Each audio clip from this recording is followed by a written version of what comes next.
If you're serious about your purpose, if you're serious about your business, if you're serious about chasing excellence, not women, you have to maintain that to a degree. I'm not saying don't have kids.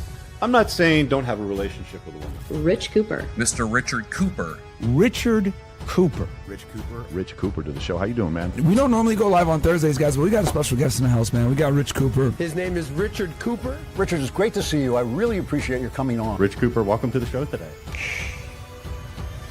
Being more honest about it, and women at the same time sort of relaxing their standard. Cash, but 5% of my wealth in crypto. 95% of that is. I just want a girlfriend, or I just want one girl, just want to be in a relationship. And when you spend time playing Halo with little Timmy and zeroing the scope in on the BB gun. Richard Cooper has generated over 1 billion views across all his content and has built an audience of more than 700,000 subscribers on YouTube. He's a 2-time best-selling author, the mind behind The Unplugged Alpha and The Top Shelf Man, with 5-star reviews and over 1 million copies sold. It's showtime. All right, guys, welcome back to the show. Got a good one for you tonight. We're going to be talking about TRT, also known as testosterone replacement therapy, testosterone optimization, hormone replacement therapy. There's all kinds of names for it, and there's a lot of confusion around it too. It's something that's improved my life. I have a love-hate relationship with it. For several years now, almost a decade, I think, actually, if I'm not mistaken. But there's some things that you guys need to understand and contemplate properly if it's a thing that you want to introduce in your life. Let's just put it that way. I think a lot of guys, if I'm being absolutely honest, bring it on a little too soon, a little too early. And I want to talk about that in tonight's show. Before we get started, let me draw your attention to a couple of points on the screen. Top right, you've got the Unplugged Alpha, which is the original book that created this podcast. It's something we've been building on for the last few years. The newest one, Top Shelf Man, is on all platforms now, including Audible. It just got released a few weeks ago. You want to check that out. If you're newer to the content and you've been enjoying the shows, or even the clips if you like the shorter stuff, head on over to Amazon and look up my author name and grab yourself a couple copies, because trust me, you're going to want to pass them out. Top left is a QR code you'll be able to scan with your phone to take a look at the community offerings. You can also find those on the website, which are in the ticker below. I'll get more into some of the other stuff in the ticker in a little bit, but you can check out that on your own time. Good to see everybody coming into the chat. We're going to be taking some call-ins today. Hopefully they don't go offside like they did last week. If you missed last week's show, just pull it up and go to the last 30 odd minutes. There was a couple of real winners that called in, and doesn't always happen. Usually we have some good conversations, but the call-in link's already been dropped and pinned on YouTube. I'll sort of pepper it out throughout the show as we go. I think what I'll do is, rather than waiting till the end, because sometimes people like to ask a question at a certain point. We'll try this today. Rather than wait until the end, if you guys want to ask a question mid-show, let me finish my point, but I'll take the call sooner rather than later if that works out for you guys. Yeah. All right. So let's get started. So first things first, I want to address the fact that there's so many young guys out there today. When I say young, I'm talking young would be under 35, 40, going on HRT. TRT, whatever it is you want to call it. We're just going to call it TRT for the purpose of this show. And I'm of the belief the vast majority of them don't need it. I'm going to get into the love-hate relationship that I have with TRT in a little bit, but it's something that you really don't stop. You kind of do it for the rest of your life. It does have benefits, but it does have a lot of drawbacks. I'll be talking about the pros and the cons in this. But if you're a younger man, again, under the age of, let's say 40, 35, even 30 for sure, you probably shouldn't be on TRT. And I see a lot of guys move into it very quickly as a quick fix. The bro science guys, the guys out there that are in the looks maxing space. I've said this before, looks maxing is basically the Kim Kardashians for dudes. You're either a chick if you're looks maxing or you're a homosexual, but there's an obsession lately with the notion of trying to improve the optics of your looks as much as possible. There's 7 spokes to a high value man, not one, not just looks. Looks are one of them, but there's several other spokes that you need to contemplate. By the way, there's a test. You can see it the ticker right now, test.theunpluggedalpha.com. We developed this for you guys absolutely for free. It takes you a few minutes. There's 7 pages, 10 questions on each page. You'll complete that and it'll tell you where you stand out there on the sexual marketplace, what work you need to do on yourself, where you're high and where you're low.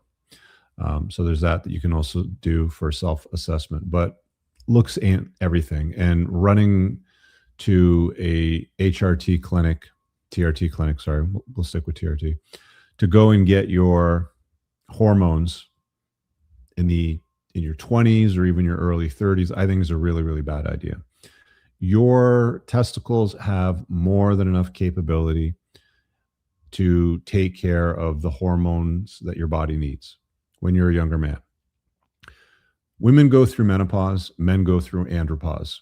Menopause is kind of sudden, like it just kind of hits women and it's like eggs aren't there anymore. Their hormone panel completely shifts. They're no longer in baby making mode. Now they're kind of in a grandma mode. They're in the autumn years of their lives. They're no longer fertile. And it's very obvious when that shift happens. It doesn't happen overnight.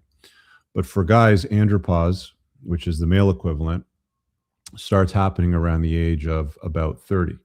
And around the age of 30, you're going to lose about 1% of your body's testosterone producing capabilities every year. So from 30 to 40, you're going to lose 10%. Let's just call it 10%. That might seem like a lot, but it's a slower, progressive sort of journey that isn't as noticeable. And I am of the opinion, and with the experience that I've had as a younger guy, that you don't need exogenous hormones to look or feel good. Your balls work. If you rest yourself, if you carry a healthy body weight, if you sleep correctly, if you lift heavy things and you put them down, if you take rest days off, your nutrition's on point, you're not stressed out, you're not consuming copious amounts of alcohol or weed or any other recreational drugs or anything like that, your nuts work. Flat out. I don't see any point in men under the age of 30, 35 being on HRT for the most point, with some rare exceptions. For example, my buddy Jake Campbell, I did some collabs with him back early in the days when we first started talking about TRT on this channel, I think 2018 or so. He was a professional basketball player, and he had an accident playing. I think it was an accident when he was playing, but either way, he basically took a swift kick to the nuts and his balls just shut down. He didn't know what was going on. They did some blood labs. They did some, did some work for several months, and it turned out his body's ability to pump out testosterone just shut down from that accident. And he went on HRT, I think it was in his late 20s. That would probably be one of the scenarios where you might want to rely on something like TRT if you're a younger guy. But I think for the vast majority of guys out there, they're doing it as a quick, easy fix. I mean, you might as well just go on steroids and call yourself a bodybuilder at that point if you're 28. And I get it. I was in my 20s too. I wanted to be big and huge. I wanted to look like Arnold Schwarzenegger. I went to the gym a lot. I ate a lot. I never really got massive. I didn't have the genetic capability for it. I wasn't on steroids.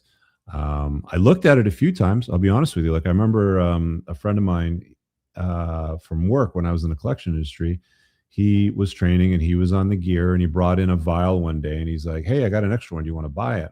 I looked at it and I held it up to the light and there was a dead spider in it. And I'm like, "Nah, I'm good, dude. Like, you want to sell me some fucking oil with a dead spider in it? Like, come on." Like, this is the kind of stuff that you'll sometimes get from the home brewers. There was another story that I want to share with you as well. There was a gal that I dated a few years later. I think it was in my mid-ish 20s, maybe slightly later 20s. And I was sitting down with her. I remember we were in the movie theater. We were watching the pre-roll movies, and she was telling me how she used to brew gear with her ex-boyfriend in his basement. And I'm like, okay, so let's hear the story. And she's telling me the story. And it turned out that they weren't even mixing like the Chinese powders that you homebrew that most homebrewers will use. They were just putting peanut oil in vials and they were selling it to people as steroids. Imagine if you had a peanut allergy and you bought a vial of peanut oil from somebody and you inject it in your body, you'd be dead. I mean, how many people had injuries from stuff like that? So TRT really wasn't a thing when I was younger, but now today it's like mainstream. Everybody's talking about it. There's all kinds of 20-odd-year-olds, even early 30-year-olds that are like, oh, let's go get some TRT. Let's go get some testosterone and we'll get jacked and look good and, get all the girls or whatever, the angle happens to be. You don't need it. You really don't. I mean, you can look really good not even touching things like TRT. I posted, let me see here if I can pull it up real quick on Instagram. I posted this the other day because when I was thinking about doing this show, come on, where are you? Yeah. Sorry. How do you switch the account? There we go. Okay. Yeah, so I posted this here on my feed the other day. I'll show it up on the screen now that I've logged in correctly. You don't really need it, if I'm being honest with you. I'm in my 30s here in all these photographs. And I think, if I'm not mistaken, this was probably one of my trips to Mexico with my ex-wife or fiance. I was probably in my mid to early 30s here. And 194, 195 pounds. I'm in good shape. I mean, some people might argue that's not good enough. You're not big enough. It's fine. It's plenty. It's plenty. You don't need anything more than that. That was completely natural. This was a few years later, in my late 30s. I'm going to say probably about 37, 38. Still in good shape. I've got some dumbbells in my hands there. I had to, because it's a square on Instagram, you got to crop it a little bit. But still, decent shape, good shape for late 30s. Again, late 30s, right?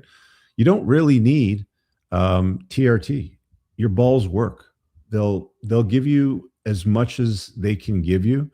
And the beauty of it all is your body is a fantastic organic machine that just figures out everything. It just balances things out naturally.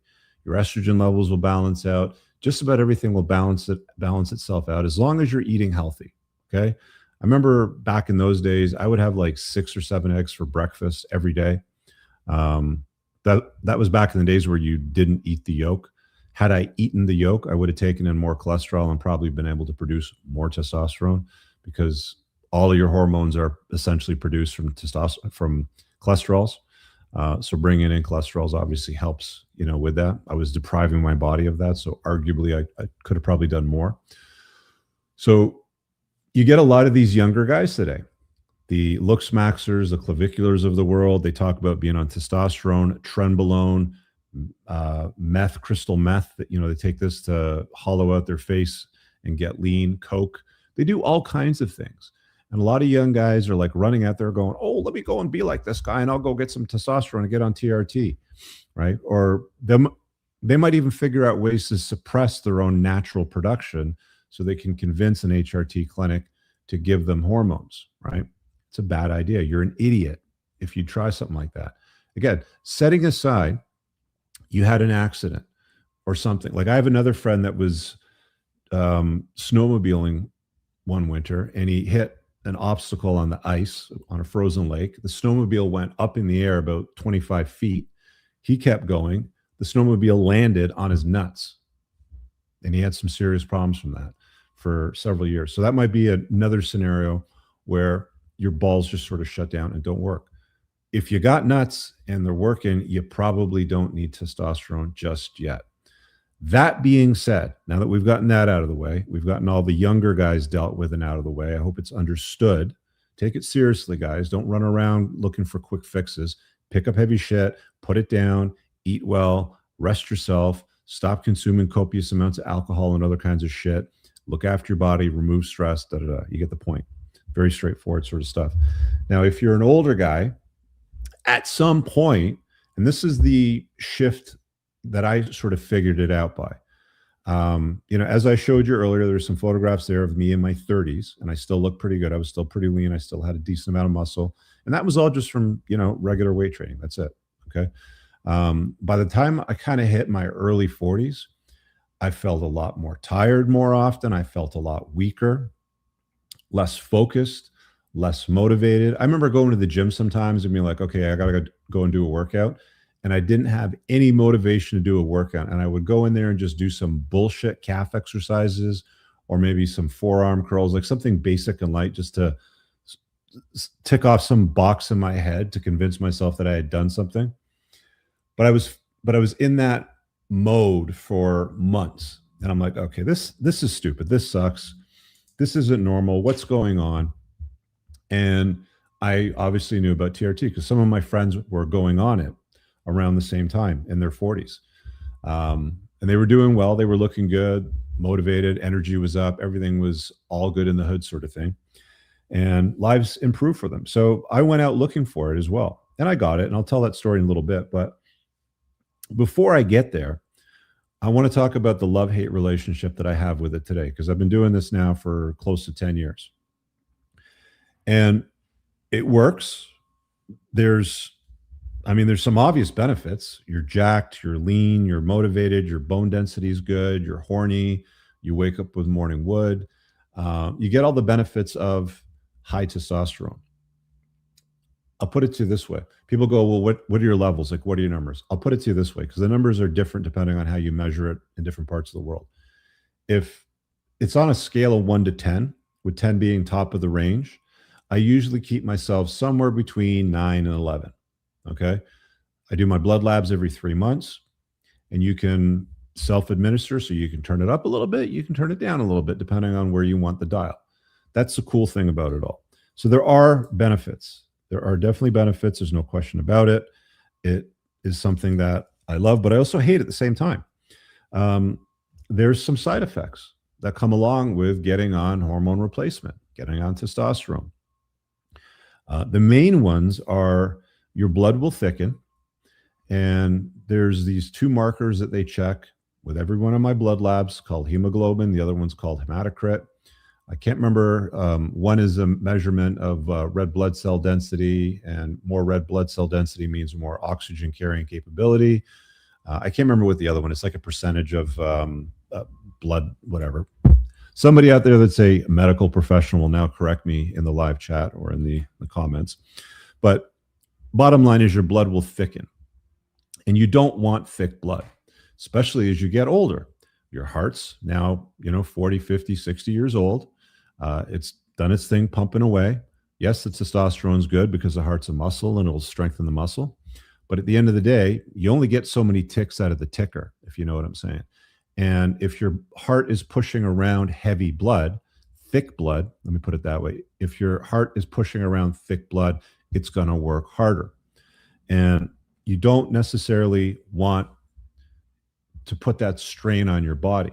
So one of the things you have to do when you have thick blood, and this is what the clinics start telling you to do, well, just go donate blood, they say. No problem, just go donate blood. And I've done lots of blood donations. You go to, one of their events, they usually every 60 to 90 days minimum, usually about 60 to 90 days is when you get the notices. They'll call you relentlessly. Oh, you want to come and donate blood? You'll get text messages. The app will notify you. Donate blood, donate blood, donate blood. They don't charge you for it. But the problem with blood donations is now you're taking time out of your day every few months. Could take an hour, hour and a half, out of your day, depending on how long the wait is.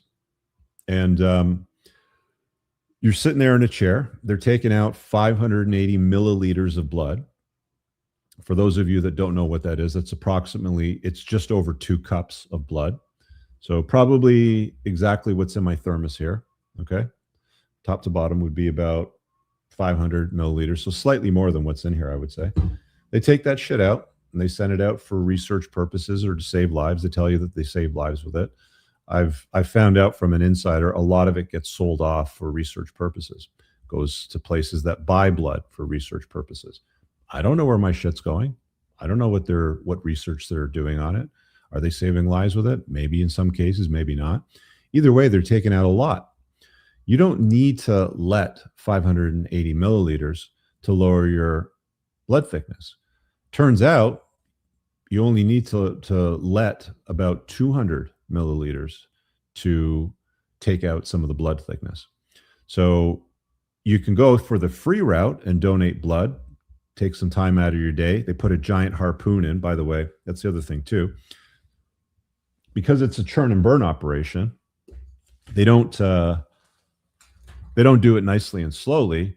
They put a giant harpoon in your arm, about an 18 gauge needle. And if you don't know what an 18 gauge needle is, you'll know if you go and donate blood, because it's fucking huge. So you end up with a bruise from it. You end up lightheaded afterwards because they've taken out so much blood. And it's very fast. It takes like 4, 5, 6 minutes tops, right? So that's why they use a big gauge needle, is they want to get the platelets out. They want to get the blood out first, fast. They want to get the next person in the chair, because they're paying these volunteers, quote unquote, to do what it is that they're doing. They're obviously getting paid. And yeah, they want to churn and burn. So the next guy, the next guy, the next guy. So the bigger the needle, the more blood will come out quicker, sort of thing, if you understand what I'm saying. So that's a real problem. And donating blood might not seem like a big deal, but if you're doing it every 2.5 to 3.5 months for the rest of your life, it's a real fucking pain in the ass. So that's one thing. The next thing is, usually when you go on TRT, most of the time it's not just, oh, here's some testosterone.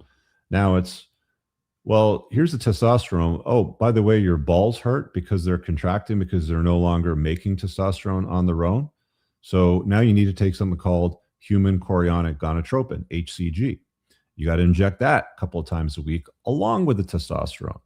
Oh, by the way, now you also need some DHEA. Oh, by the way, now you also need an aromatase inhibitor, because your testosterone converts to estrogen in your body. And if you start administrating exogenous hormones in your body, usually at a higher level than what your body is capable of producing on its own at that age, a lot more of it will convert to estrogen. If it goes too high, you're going to get bitch tits. Okay, you're going to look like one of these guys with female breast tissue, right? Your nipples get sore, they get tender, you end up with bitch tits. Then you have to go and get gyno surgery to get those removed, right? If you crash it too low, then your libido shuts down and you don't want to bang anymore. So you get the benefits of the testosterone and get nice and muscular and masculine, but you don't have any kind of libido. So there's downsides to all this. You see what I'm saying, right? Like, it's not just a quick fix, like, oh, just take this and then it's easy and done, easy peasy. There's a lot of moving parts to this thing. Okay, it's not simple and easy. And I'll be getting into a lot more here for you as well too, so you can get your head around it completely. So those are the main side effects. There's also acne too. You don't generally get it on your face. I haven't had acne on my face since I was a teenager, but I'll get acne on my back. Now, that's a pain in the ass, because how do you get to that shit, right? Like, what are you going to do? You can't pop it yourself. So that's another pain in the ass too. Now, there's ways to mitigate that. You can do more frequent injections, right? So that's a more stable cruise rather than a giant peak, peaks and troughs sort of thing. I'll get into that in a little bit too. So those are the main pros and cons as I've experienced them. Beyond those cons as well, the other two main ones, and I made a video about this a couple of years ago, I'll talk about it right now, is your well-being, your motivation, your libido, your strength, your masculinity, your musculature are all now on the teat of big pharma. You got to rely on whoever it is that's producing this shit, right? Testosterone cypionate and testosterone ethionate. Those are the main forms that they typically prescribe you. I prefer the ethionate because it's a more concentrated dose, so you have to push less into your body with the needle, so it's easier to use on a more frequent basis. I'll get into the administration protocols as well with this video. Stick around, guys. I'm going to tell you everything here. So you're on the teat of big pharma now. What happens if, and big pharma is all regulated by the government, and we know how the government feels about strong males, more specifically straight white males. They don't like them. They use terms like toxic masculinity all the time to describe men that are go-getters, that are doing shit with their lives, that are producing, might be called assholes from time to time. I've often said it's assholes that get things done in the world, right? So what happens if the government one day says, you know what, we don't like all of these guys on TRT. We're now going to ban hormone clinics. We're now going to ban testosterone replacement therapy. We're not going to make it available anymore. The pharma companies are no longer able to produce it. And it's not expensive. it's like $80, $70 for a vial, lasts you for a month. So it's not terribly expensive or anything like that. I'm sure they don't make a ton of money on it. I'm sure it's profitable for them, but it's not like, other drugs. I don't think pharma would fight it hard and be like, nah, we have to keep this. There's lots of money in this. They probably make way more money off other pharmaceutical products. So that's a real issue. Like, that's one of the things that I hate is my well-being is not in my care anymore. It's not in the care of my nuts. It's now in the care of big pharma and a doctor to prescribe it and a government that says that it's okay for me to have this. Okay. You see what I'm saying here? You're a younger guy, your nuts do all the work. Your body does all the work on its own. But when you start this process, this protocol to optimize yourself, you'll be optimized. You'll be feeling better. Things will be going, more your way. You'll feel younger. You'll feel more alive, if I can put it that way. But there's no free lunch. There's no free lunch in life.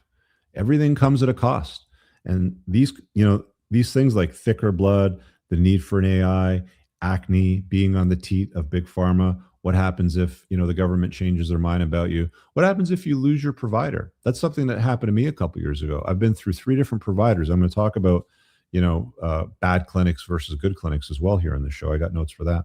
But what happens if you lose your provider? I had a fan-fucking-tastic provider a few years ago. Best guy I've ever dealt with in my entire life.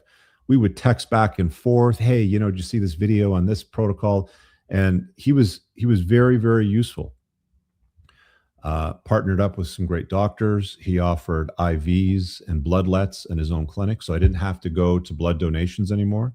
I could take an IV, like a vitamin bag that was exactly mixed in what my blood lab, like the prior blood reading said that I needed. So I could sit there in a chair for 45 minutes, fuck around on my phone. I get my IV bag. The bag comes down, goes on the ground, and then we drain out about 180, 200 milliliters of blood, just enough to keep the hemoglobin and hematocrit in check, right? Fantastic provider, amazing provider. Went well for fucking years. He spoke at my conference a few years ago. We'd hang out at Banya quite a lot, have a good time, shoot the shit, have dinners. Great fucking guy. But then I lost him. The situation changed. I could no longer use that guy as my HRT clinic provider. I had to find somebody new. And somebody new is different from the guy that you're comfortable with that does your shit.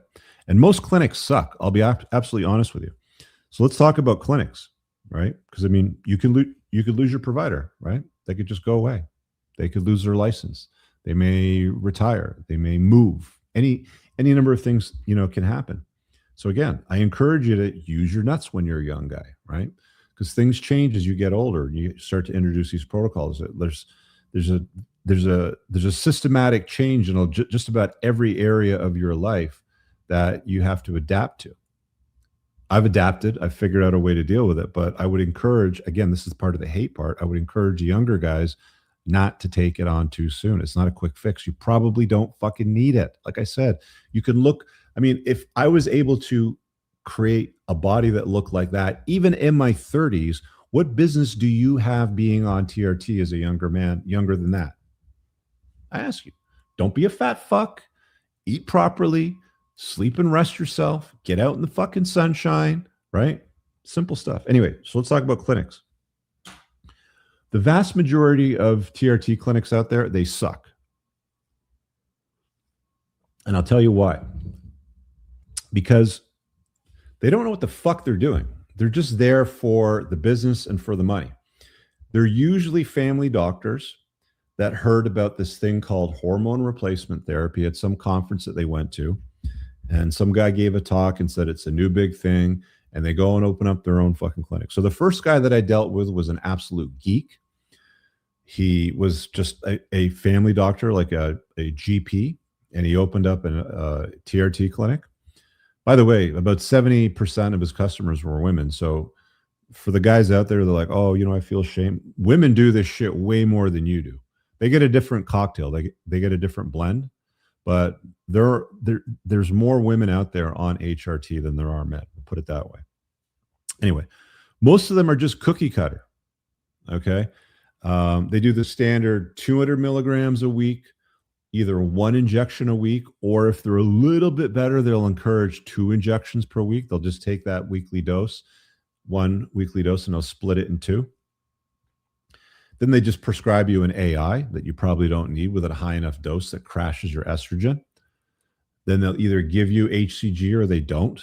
Maybe you get it when you ask for it, when your nuts start to hurt, or if you want to maintain fertility. And then your blood labs go out of whack, and they don't check anything significant. So here's a really good test. So if you're an older guy, if you're in your 40s, let's say, or in your 50s, and you're like, okay, Rich, give me the quiz. How do I test these clinics to know that they're any good? I'll tell you. Ask them how many lines they run when it comes to blood labs. Okay. The really good ones will run 60 different lines, 60 different measurements of your blood every 3 months to see where you're at. They'll look at your organ health, your liver health, your kidney health, your cholesterols. They'll look at your inflammatory markers. They'll take a look at testosterone, free testosterone, SHBG. They'll take a look at your estrogen markers. They'll even run urine samples. They'll take a look at, I'm missing things here. I can't remember them all, but at least 60 odd lines. Like my labs, when I do them, they're usually somewhere between 60 to 64 lines. And if they're one of the cookie cutter places, they just do the basics. They'll just do the absolute basics and keep it very simple, right? Like every 6 months, I'm checking other things too. I want to know what kind of mercury levels I got in my blood, what kind of arsenic levels I have in my blood. I want to know what my ApoB is, right? I want to know what the inflammatory markers are for cardiovascular health and things like that. And then you start to tweak and you start to adjust. But these cookie cutter places, they don't give a shit about it. All they want to do is they want to get you on a little bit of testosterone, make you feel better, get your dick hard in the morning, make you want to bang a little bit, maybe, give you a little bit of results. And then all of a sudden you're hooked. But other things go out of whack, right? All of a sudden your kidney health starts to go down. See, most people don't know this, but testosterone is nephrotoxic. And what that means is it's damaging to your kidneys. The longest run study they ever did on longevity in males with kidney health and testosterone was absolutely accidental. It was, I think they were Korean monks. This was done within the last 100 years or so. But they were eunuchs, right? So they were sterilized. So they cut off their junk. And these monks that served, the monastery or whatever it is that they were doing, because they were eunuchs, they lived about 25 odd years longer than the average male in that country. And they couldn't figure out why. And then they realized, well, they didn't have any testosterone in their blood because they didn't have any balls, right? They're fixed. So testosterone is actually nephrotoxic to your kidneys, right? So that's something else that you got to understand as well, too, right? Like your kidney filtration will start to deteriorate. It won't be as effective as when you were younger. And you're administering an exogenous hormone in your body on a regular basis. And if you're not monitoring the health of your organs, the health of your liver and the like, and the inflammatory markers, you could start doing some serious damage. I know for a fact that I'm not going to live as long as somebody that's not on TRT. And I'm okay with that. If I shave off 5 years, even 10 years off my lifespan, I don't really care, right? I don't want to be 85 years old. And I got the longevity gene, right? Like I had Dr. Anthony J run my genome. I got the longevity gene, the FOXO3, whatever the fuck it's called. I'll probably live to 100. So you knock off 5-10 years off that, who cares? It doesn't really matter, right? I'd rather be fully optimized and feeling good than to be like old, frail, and weak and shitty, if you know what I'm saying. So there's some management things, you got to entertain. You have to contemplate these things when you're looking at this sort of stuff. It's not just, oh, let's go get some TRT and then just stop. Well, what do you do when you stop? When your axis is shut down, when your balls haven't been working for 6 months, 6 years, whatever the hell it happens to be, right?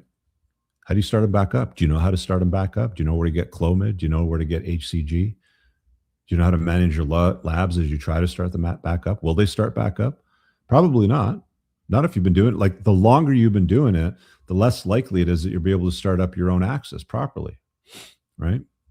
It's like a prenup. You know, we talked about prenups before. It's like as more time passes, the less useful the prenup tends to be from the date of the marriage to the time of the divorce. Because, you know, she does the whole, well, you know, Your Honor, I've been a stay-at-home mom and I've looked after the kids for all this time and my skills are out of touch. I don't know how to do nails anymore. So I can't go back to work. I need his money. And then, you know, the prenup doesn't really have much weight. It's kind of the same thing with like TRT. It's like the longer you've been doing it, the longer your body's been shut down, the less likely it's going to be that you're going to be able to restart it if you want to come off it. You can't. So again, you're still on the T to the big pharma.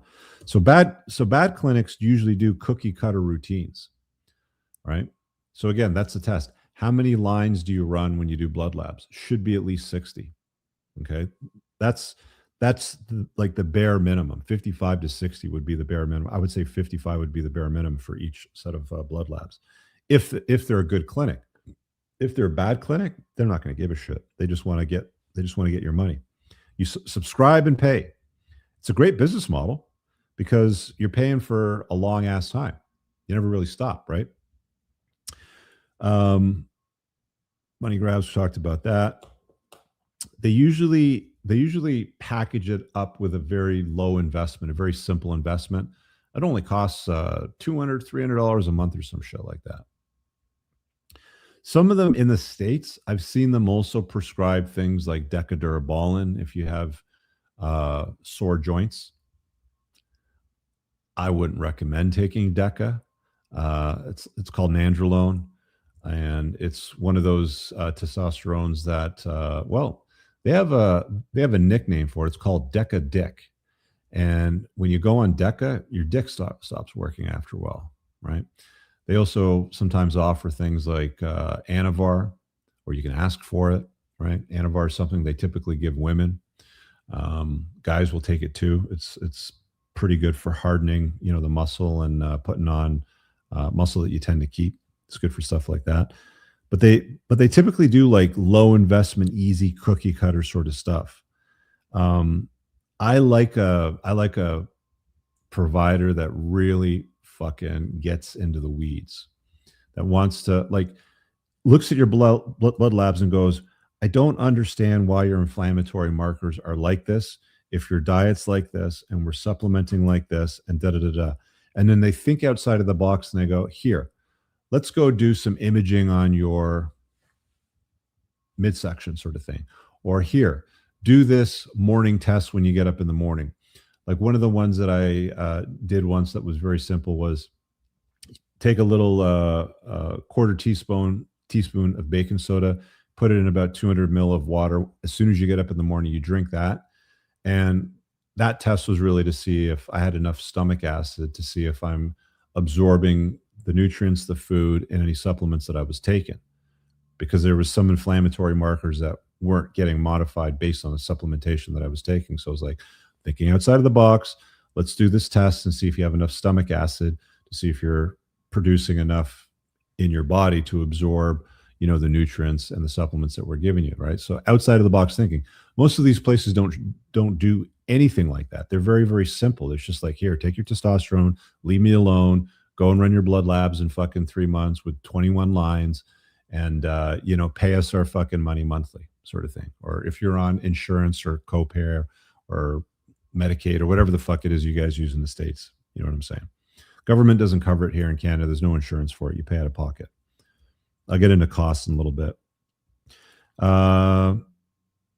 Another really good question to ask the clinic to see if they're any good is, do they offer IVs and bloodlets? Bloodlet is the same thing as a blood donation. It's called a bloodlet because you're just letting blood out of your body, also known as a phlebotomy. Do they offer IVs and bloodlets? Because most guys, their blood will start to thicken and they're going to have to start doing bloodlets or a phlebotomy.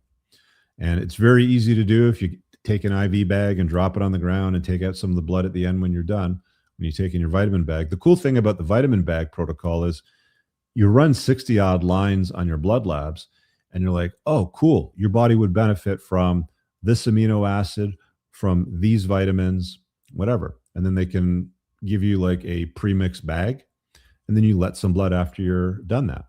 And a really good clinic does stuff like that. I love it when clinics do shit like that. It's great. I don't have a TRT provider that does that right now. I go to a separate place that does my IV bag and the bloodlet. I like it all in one place, but I think a great clinic should be offering IVs and bloodlets. The other thing too is for imaging, they're at some point, if they're a good facility, they're going to want to check your plaque scores, right? So you'll go in for imaging. They'll check the plaque in your arteries in your neck and your legs. They check the ones in your arm. So your main arteries in your body, and then you'll get a plaque score, and then you'll look at it and be like, oh, okay, well, phosphatidylcholine will help that. And then you go through a protocol to get rid of the plaque that's in your arteries. I did that at one point a couple of years ago, and I went from like almost 50% blocked arteries down to 0, right, when we did the follow-up. So a really good clinic offers a full suite of like everything. They just don't take your shit, shut up, give me your money, and leave us alone. You want basically what I would call a longevity clinic, a clinic that looks at just about everything to fully optimize your health. Because if you're going to start doing this shit, you're going to need some money for it. Probably going to spend, I don't know, $2,000 to $5,000 a year, depending on what other supplementary things you're bringing in to optimize yourself. But it costs money. You're gonna have to figure that part out. Again, I don't think younger guys need it because your body can work well for the most part. I'm going to talk about ways to optimize naturally too in this video, so stick with me. Another good question that you can ask a clinic to see if they're any good is, do they recommend more frequent injections? So like I said, most places do 1 injection per week. The better ones do 2. So they'll split that delivery into 2. I would say the best protocol that you can run is every other day shots. Okay. And with the backfilling technique. I remember the first time that I went in for the cookie cutter place, the geek that really didn't know what he was doing, the family doctor guy. And he pinned me with a needle about 1 inch long, right in the glute, 23, 25 gauge, something like that. Still a relatively large needle. You feel it going in. Not the worst thing in the world, but you start to realize, like, I have to do this shit twice a week for the rest of my life. Are you fucking kidding me? Like, there's got to be an easier way. The really good clinics will talk to you about the backfilling protocol. And all that is let's say, let's find something big here. Big and small. So this will be your, what are we going to call this? Your insulin syringe. It's smaller. And then this will be your backfill syringe. Basically, because testosterone's an oil, you're going to draw it into a bigger syringe with a fatter needle. Then you keep it in here. You kind of store it in there for a little while. And then what you do when you do your shots is you pop out the back. You're going to grab the back of the plunger, the insulin needle plunger, pull it out with your teeth. You're going to fill in the back, the dose that you need every other day. You're going to put the plunger back in, push it up. You're going to squeeze out the air, and then you're going to inject maybe 20 IUs or 15 IUs, whatever your dose is that you happen to need every other day, but not into intramuscular, into your muscles. You're going to do it into belly fat. You're going to do it into your delts. You're going to do it into your pectorals. You're going to do it into your ventral glute, your glute. You're going to rotate sites around because you're doing it more frequently. But because you're using something a lot smaller like an insulin needle, it's no big deal. And because you're injecting on a more regular basis, you're not getting a big trough, like a big jump in a dose that most places do once a week. And then it sort of like goes down very slowly. Because you're doing it every other day, you're keeping it stable. So you're doing smaller dosages every other day. So you're keeping it stable, right? So less of it converts to estrogen. That's the better way to do it. The better clinics will teach you to do it that way. The shitty ones, the cookie cutter ones, will just be like, yeah, just do 1 shot a week. You'll be fine. Pay us monthly. We'll send you your prescriptions. Some of them even make you come in and they'll do the shots for you maybe once every 2 weeks. Worst thing you could ever do. Like, if the place is just doing 1 shot a week, it's a shithole. Forget about it. Don't even fucking look at it. Find a better provider. Or take the take the information I'm giving you here on this fucking show and adjust for yourself. If you know what I'm saying. All right. Let's talk about diet changes, because I've been asked about diet changes as well too. Don't eat like shit. That should just be said. Just don't eat like shit. Don't eat shitty food. If you're picking up packaging and you're reading ingredients that you can't pronounce, don't fucking buy it. If it has seed oils, canola oil, palm oil, sunflower oil, any fucking seed oil, put it down and don't buy it. Eat eggs, eat fucking red meat, eat chicken, eat salmon, eat broccoli, eat rice, eat potatoes, eat normal fucking food. Make food or get a girl that can fucking cook for you. Very simple. Stop eating shit. I don't know why, the question of like, well, what dietary changes should I be making on TRT would even come up. Don't eat shit. Eat good fucking food, right? One ingredient, broccoli, that's it. One ingredient, tenderloin, that's it. Beef tenderloin, right? Chicken thighs, whatever. One ingredient, that's it. Stay away from sugar. Stay away from nasty stuff like that. If you want to get the most out of your TRT protocol, eat healthy food. I'm on a, doesn't look like much because I'm wearing a very loose fitting shirt right now, but I'm in a fitness competition with a bunch of other guys in my community. You see the join the community QR code over there. There's a bunch of other guys. I'm going to win that fitness competition because I'm going to show you guys. I'll show it to you afterwards. I'm not going to start ripping off my shirt right now, but you'll see.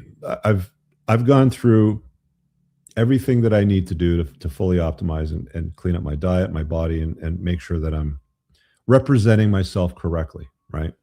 The unplugged alpha can't be overweight, can't be fat, can't be out of shape. So sort out your diet. If this is something that you're going to do, make sure your meals and your diet plan is on point. Who's a good candidate? That's another question I had. Who's a good candidate? If you have symptoms of low T, what do those symptoms look like? You're not motivated. You have brain fog. And Andrew Huberman said testosterone is a hormone that makes effort feel good, right? So you should feel motivated, right? You should want to do things. You should want to compete, right? Maybe even have some, don't want to use the word anger, something that fires you up, if you know what I'm saying, on that side of things. You should be waking up with morning wood pretty regularly. You should have a libido. You should want to be intimate with a woman or women, whatever it is that happens, to float your boat.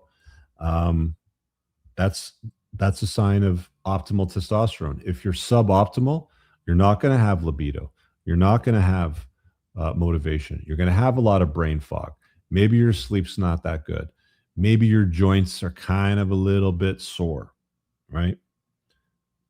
Those are usually the primary indicators of low T. And if you're under 35, try to do it naturally. My editor, Steve from Accounting, if you guys have read my books, you've heard his editor's notes added to the documents. He's in his early 40s now, divorced. He doubled his testosterone just by adding a vitamin DK blend to his diet. He lives in the UK, so, they don't get a lot of sunshine there. Let me go over that real quick because I think that's important too. How to try to do this naturally before you go out and get HRT. Let me see here. Yeah, that's it. I'll put this up on the screen in a second. So I run this in the ad reel in the mid show, which I'm still going to show you guys right now because we're at it. Share screen.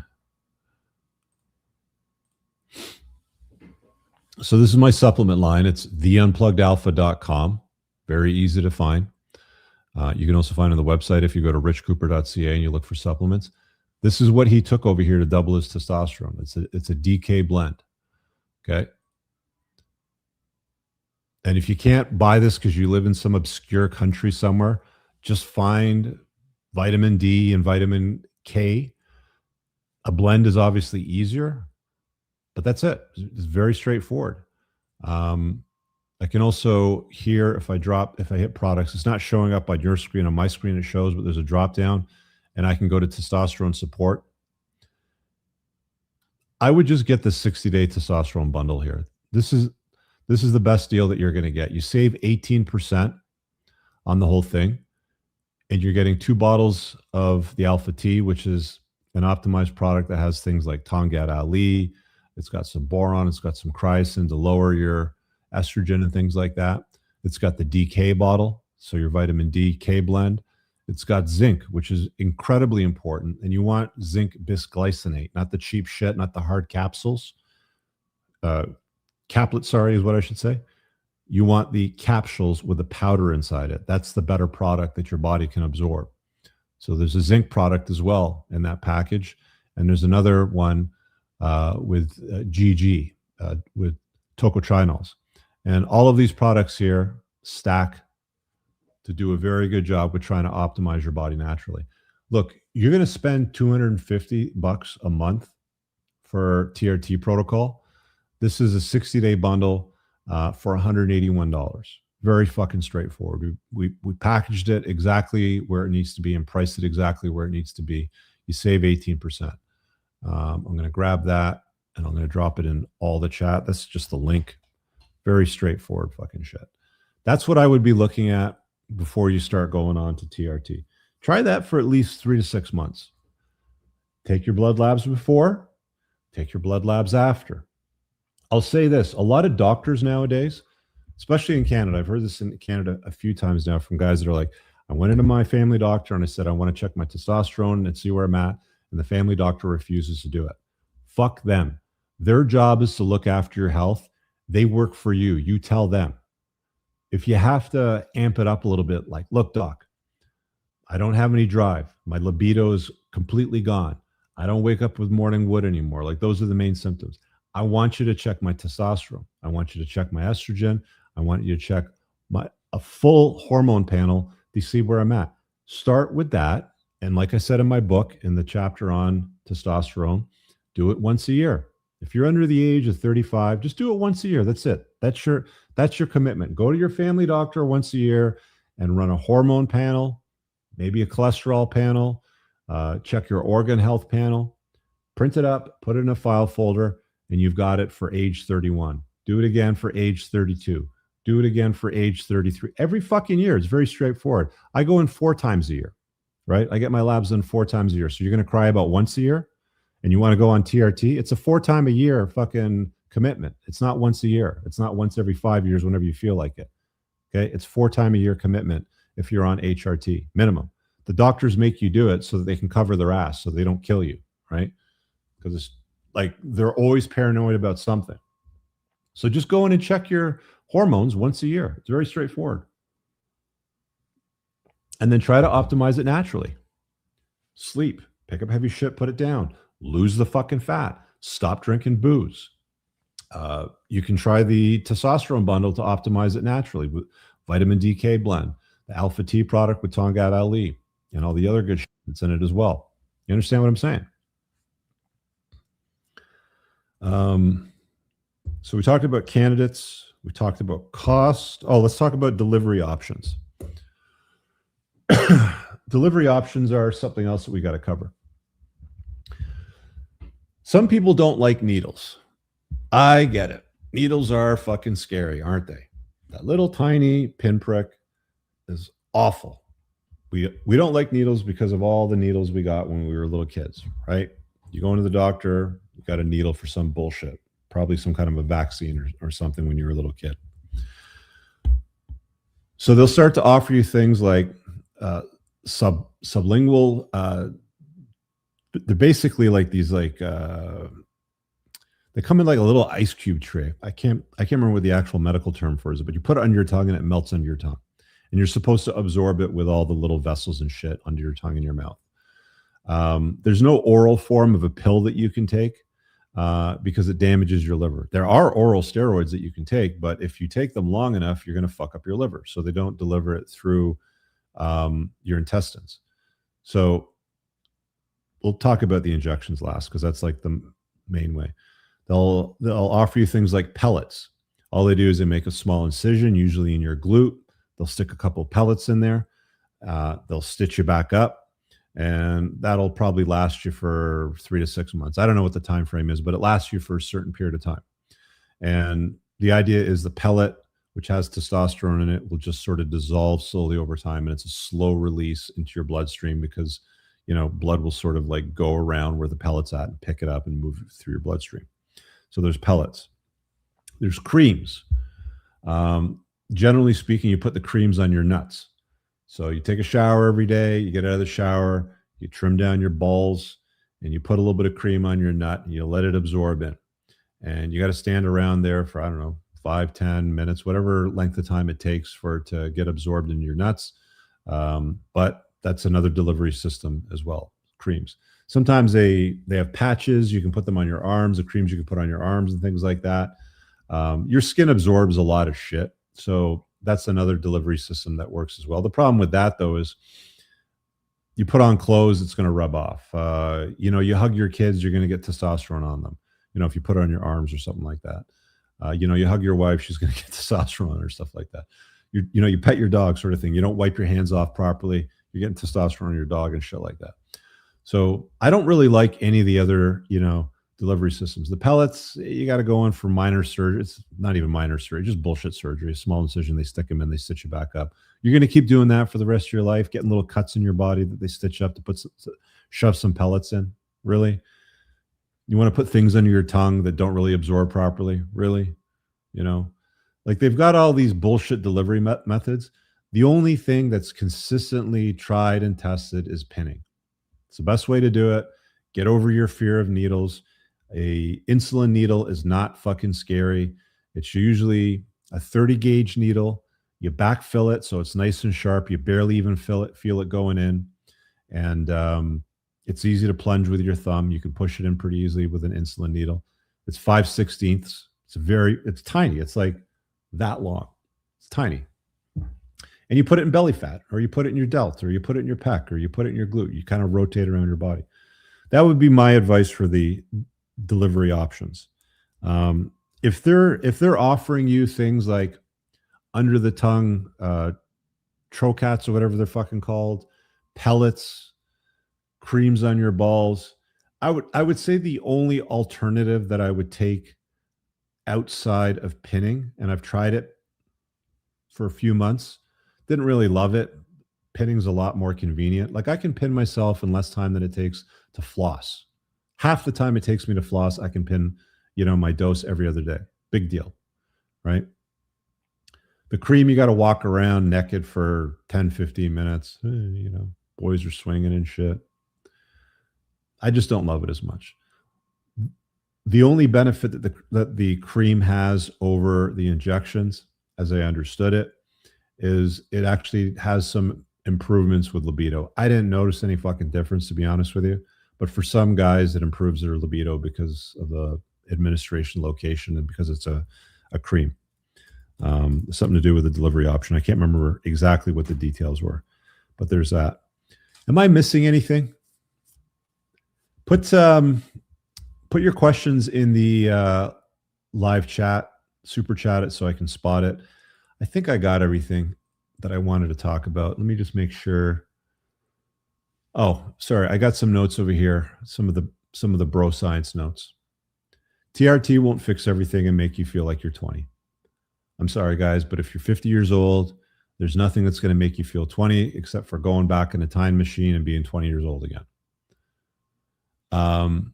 Another myth is I'll get roid rage, huge muscles, or aggression. No. If you take a lot, you might, but like you're probably going to take somewhere between 120 to 200 milligrams a week to get into optimal ranges. Bodybuilders would take, like Arnold would take 500 to 600 milligrams. Okay. The more modern bodybuilders probably take 1,000 to 2,000 milligrams. So when you're talking 120 to 200 milligrams, it's fucking nothing. You're not going to get roid rage or blow up or anything like that with huge muscles or aggression. Another one is TRT causes heart attacks, prostate cancer, and other health disasters. The only organ that testosterone has a negative effect on is your kidney function, your filtration. We talked about that earlier. If you manage it and you don't go too far with it, you'll be fine. But it doesn't cause prostate cancer, doesn't cause heart attacks, doesn't cause heart failures. You hear stories about bodybuilders dying prematurely. Well, if you're taking 10 or 20 times the dose of therapeutic testosterone, you're going to do damage to your body. You're just going to do damage to your body. It's just inevitably going to happen. But there's no clear evidence, no clear increased risks of things like prostate cancer, heart attack, or any other health disasters. That's bullshit. Fertility is affected, yes, if you don't take HCG or Clomid. If you take a fertility script, you can maintain fertility. In fact, there's lots of guys that thought that they were infertile and they could just run around shooting everything everywhere because they weren't going to get any of their chicks pregnant. And they've gotten chicks pregnant. So don't think for a second that this is birth control, because it's not. You can still, like, even though your sperm production goes down because your nuts shut down, they don't make testosterone anymore, so they make less sperm, or they shut down making sperm for the most part. You can still get a chick pregnant. But if you want to maintain fertility, there's lots of people out there that I know that are in their like 30s or 40s that can't get their wife or their girlfriend pregnant because they've taken too much gear, or they've taken gear for too long. So there's a potential that you may not be able to have kids, but they say that you can mitigate that with HCG or Clomid. I'll let you guys figure that out for yourself. If you want to have kids, you might want to get that out of the way before you go on TRT. That's the other thing. Another myth, I can just stop when I want. It's just like a supplement. No, it isn't. It's a lifetime commitment.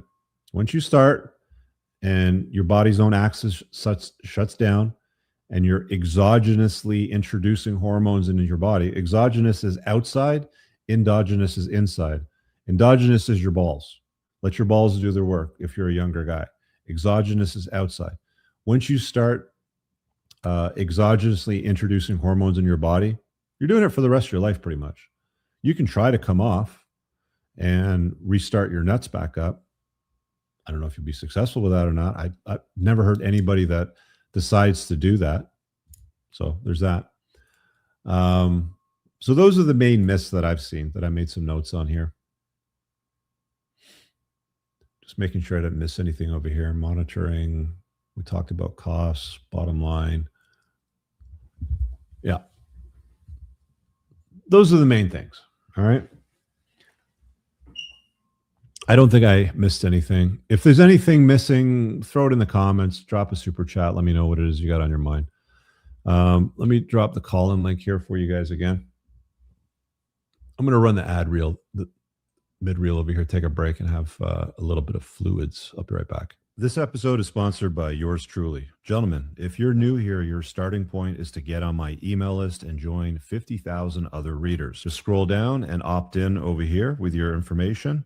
And that's where you can download the free chapters on the 21 red flags to avoid and the 16 green flags to seek in long-term relationships. Just navigate to entrepreneursincars.com/red-flags and get started there. Beyond that, there's book 1, The Unplugged Alpha, which has sold over 250,000 copies and summarizes the way the world and women truly work. And then there's book 2, recently released, The Top Shelf Man, which takes you far deeper down the rabbit hole and is about how the top 5% of men get everything they want out of life and women. Both books are very highly rated. I guarantee that you'll love them both. You can find them on Amazon. Now, brothers, if you like me and you take what you put in your body very seriously, you're going to want to use the Unplugged Alpha supplement line. It's the obsession with engineering higher absorption rates that sets my line apart from the others. You want to make sure that you absorb as much of the supplements as possible so you don't end up peeing out expensive urine and wasting your money. My supplement line is made in the United States from the highest quality ingredients, and unlike your typical cheap supplements in plastic bottles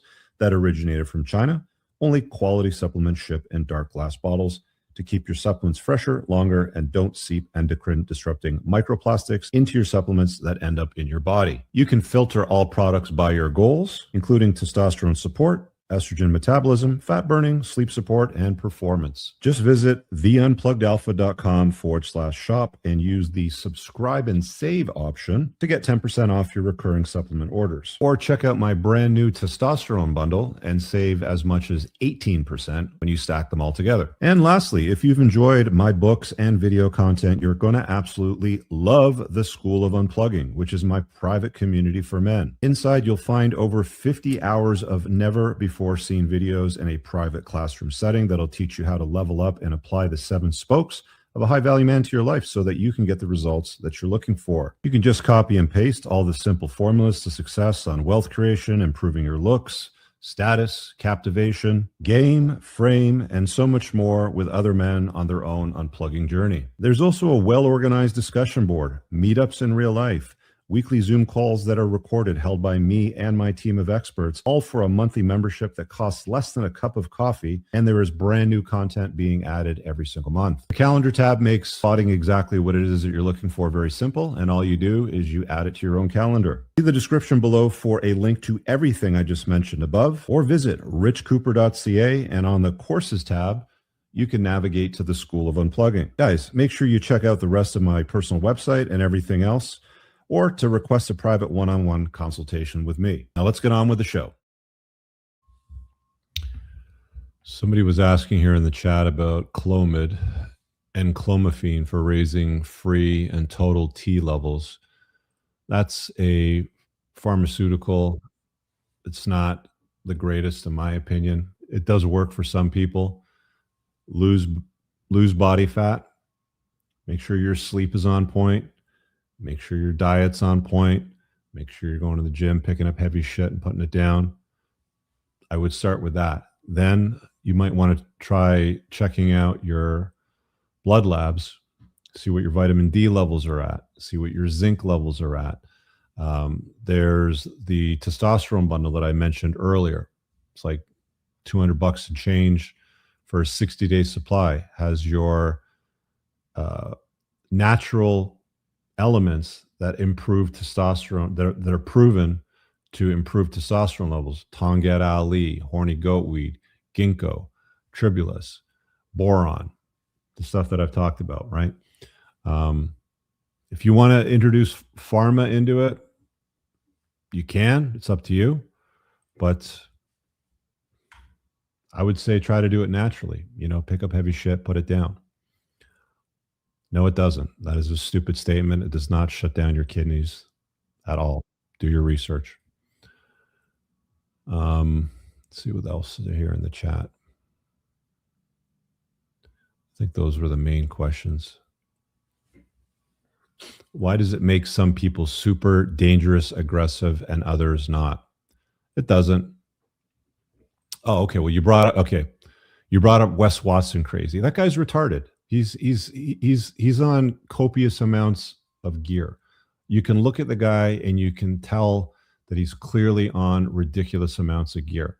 He's probably not just taking testosterone. He's probably taking Trenbolone. He's probably taking Primobolan. He's probably taking Anavar. He's probably taking Deca, right? He's stacking all kinds of shit to look like that psychopath that he is, and that's the reason why he behaves that way. He's just an absolute muppet.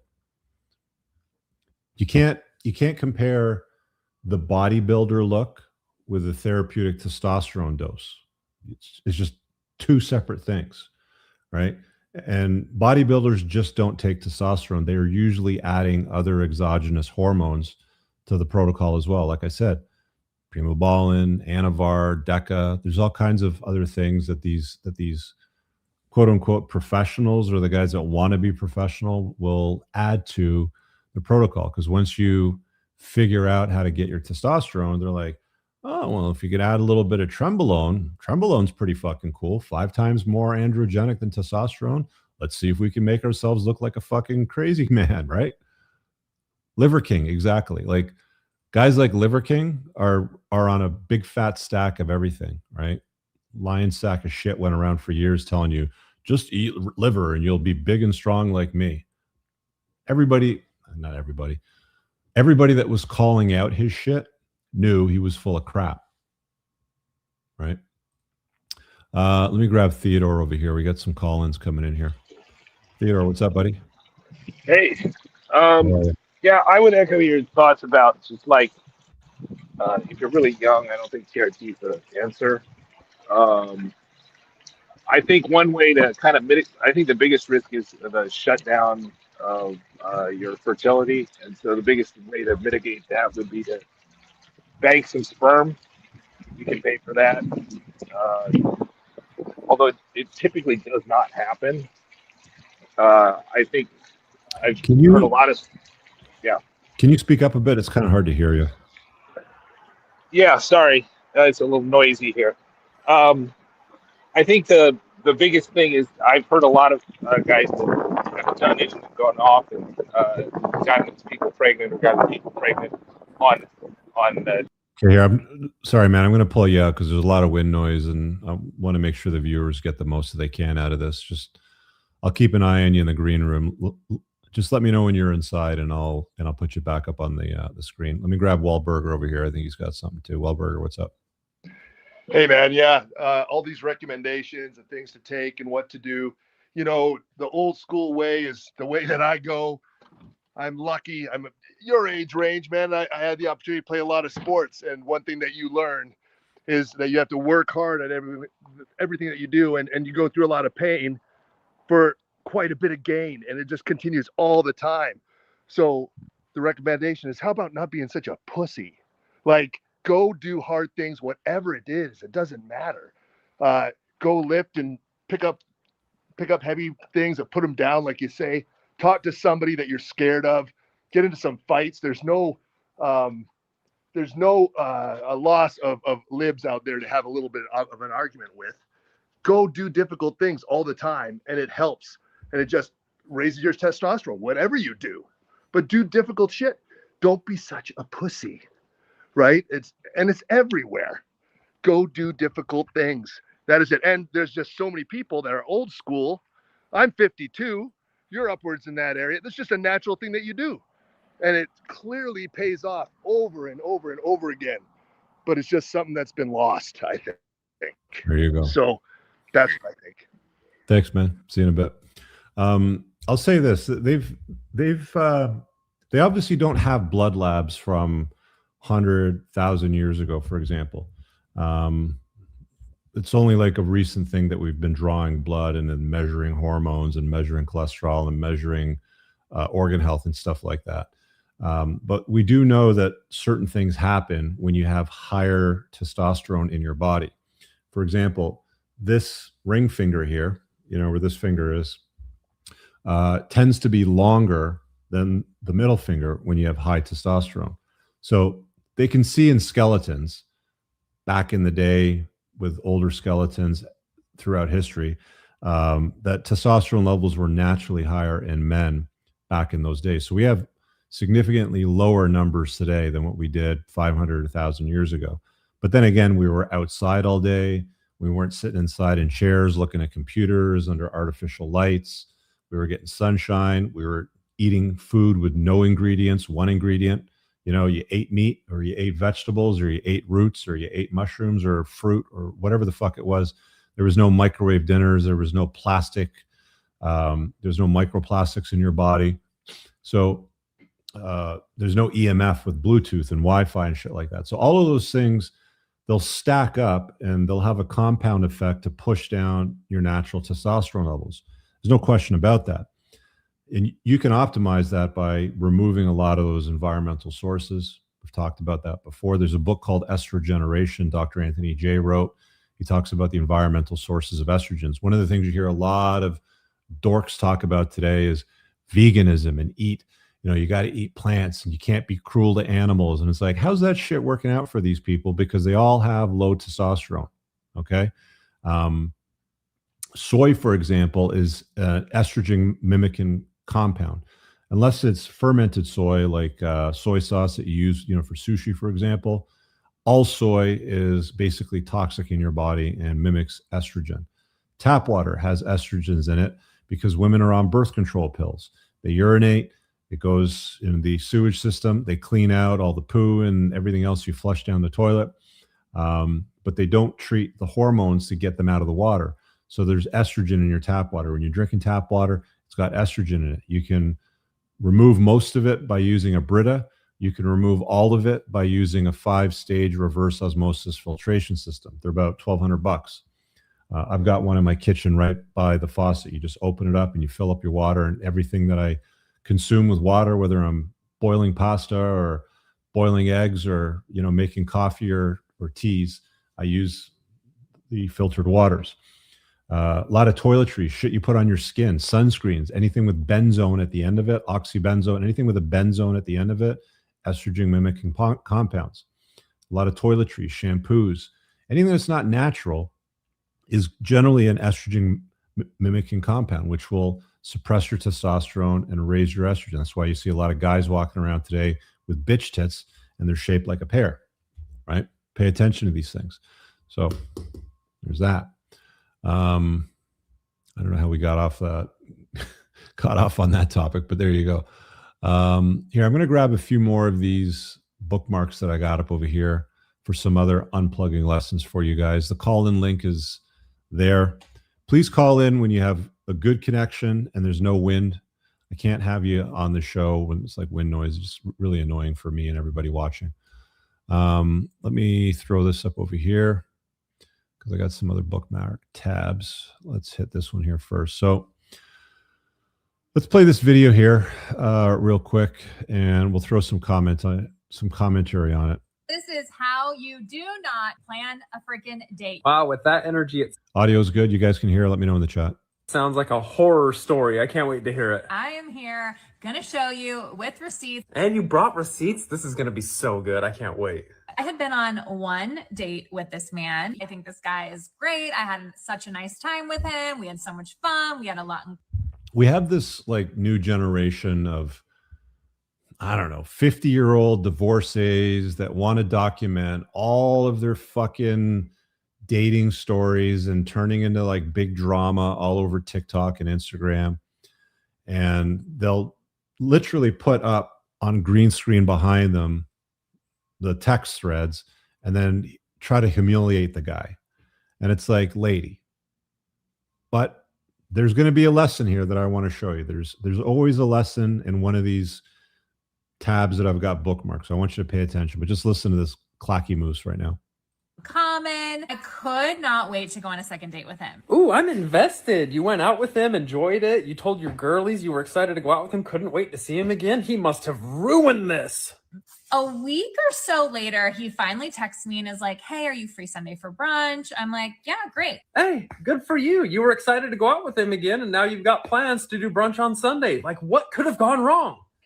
That Saturday night, he sends me this text, are you still up for brunch? Good for him. So he's solidifying the plans that he made with you earlier in the week. Both of these people, by the way, are wrong, and I'll explain why after we're done playing this. For brunch on Sunday. Yes, I'm still up for brunch. Your energy shifted. You don't seem very happy that he's trying to solidify the plans that he made with you earlier in the week about Sunday. Am I reading this wrong? I could come your way if you know a good spot. I like this guy. He's asking if there's a place near you so that you don't have to travel as far. And he's going to also make sure that you enjoy the food at the place where you're going to go for brunch. Smooth tactics, man. It wasn't a smooth tactic, but I'll explain that in a little bit here. Okay, let me do the heavy lifting for you, buddy. What? Huh? So I give him a list of these places. Perfect. Now he knows there is food near you that you like. All right. He says, oh, the Dutch Eye. Not even sure what that means. I read that differently. I read, oh, the Dutch, like this place is fire. And if you didn't understand him, why didn't you just say that to him? So then that morning I get a text from him. Howdy, how does 2 sound? Okay, so who eats brunch at 2? Like that's afternoon. Brunch is morning. Breakfast, lunch, brunch. He's still just trying to solidify the plans that he made with you earlier in the week. I never heard back from him the night before. Hold up. What do you mean you didn't hear back from him? The last thing that was texted the night before was him saying, ooh, the Dutch, you're the one showing the receipts. You left him on read. So what do I say? Oh, when I didn't hear back last night about a reservation or anything concrete, I made plans for this afternoon. Wait, what? Huh? I'm so confused. You cannot, for a second date, try and make plans the morning of. He didn't. Your whole entire story and your receipts show that he didn't try just the morning of. You said he texted earlier in the week, and then on Saturday he tried to solidify. You left him on read, and so he's texting you Sunday morning. And so what is his response? Okay, cool. So that's it. He just laughs for the next 30 seconds straight. So I posted this and I said, I have an unpopular opinion. Both sides are retarded in this equation. For the guy, just pick a place and a time that's convenient for you. For you, not for her. Okay? I'm going to say this again. For the guy, for the date, for the brunch, you pick a place and a time that's convenient for you, not for her. It's close to you. It's convenient for you. It's at a time that works for you. You communicate it clearly to her for the date. Then you drop, and if she's driving, because she's going to meet you there, I'm guessing that's what this is from this video, then you drop a map link and you say, here you go. I'll see you there at 11 o'clock. Wear that black dress from whatever. You know, you tell her something like that, right? And then she'll meet you there at that time. It's very straightforward, guys. You could tell she was pissed off because she said, I got to do the heavy lifting. I got to do the heavy lifting for you. Like, I got to pick the place. That's how women are. They don't want to pick the place. They don't want to think about where to eat. They want you. They want to put the ball in your court so they can measure you, so they can size you up, right? Where's this guy going to take me, sort of thing. You pick the place. You pick the time. Because you're doing all that shit and you're paying for it, pick a place and a time that's convenient for you. For women, the woman's obligation, shut the fuck up, make it easy for him, show up looking pretty, and be agreeable to his selection. And don't make stupid TikTok reels about it, trying to shame the guy or humiliate it. It's very simple.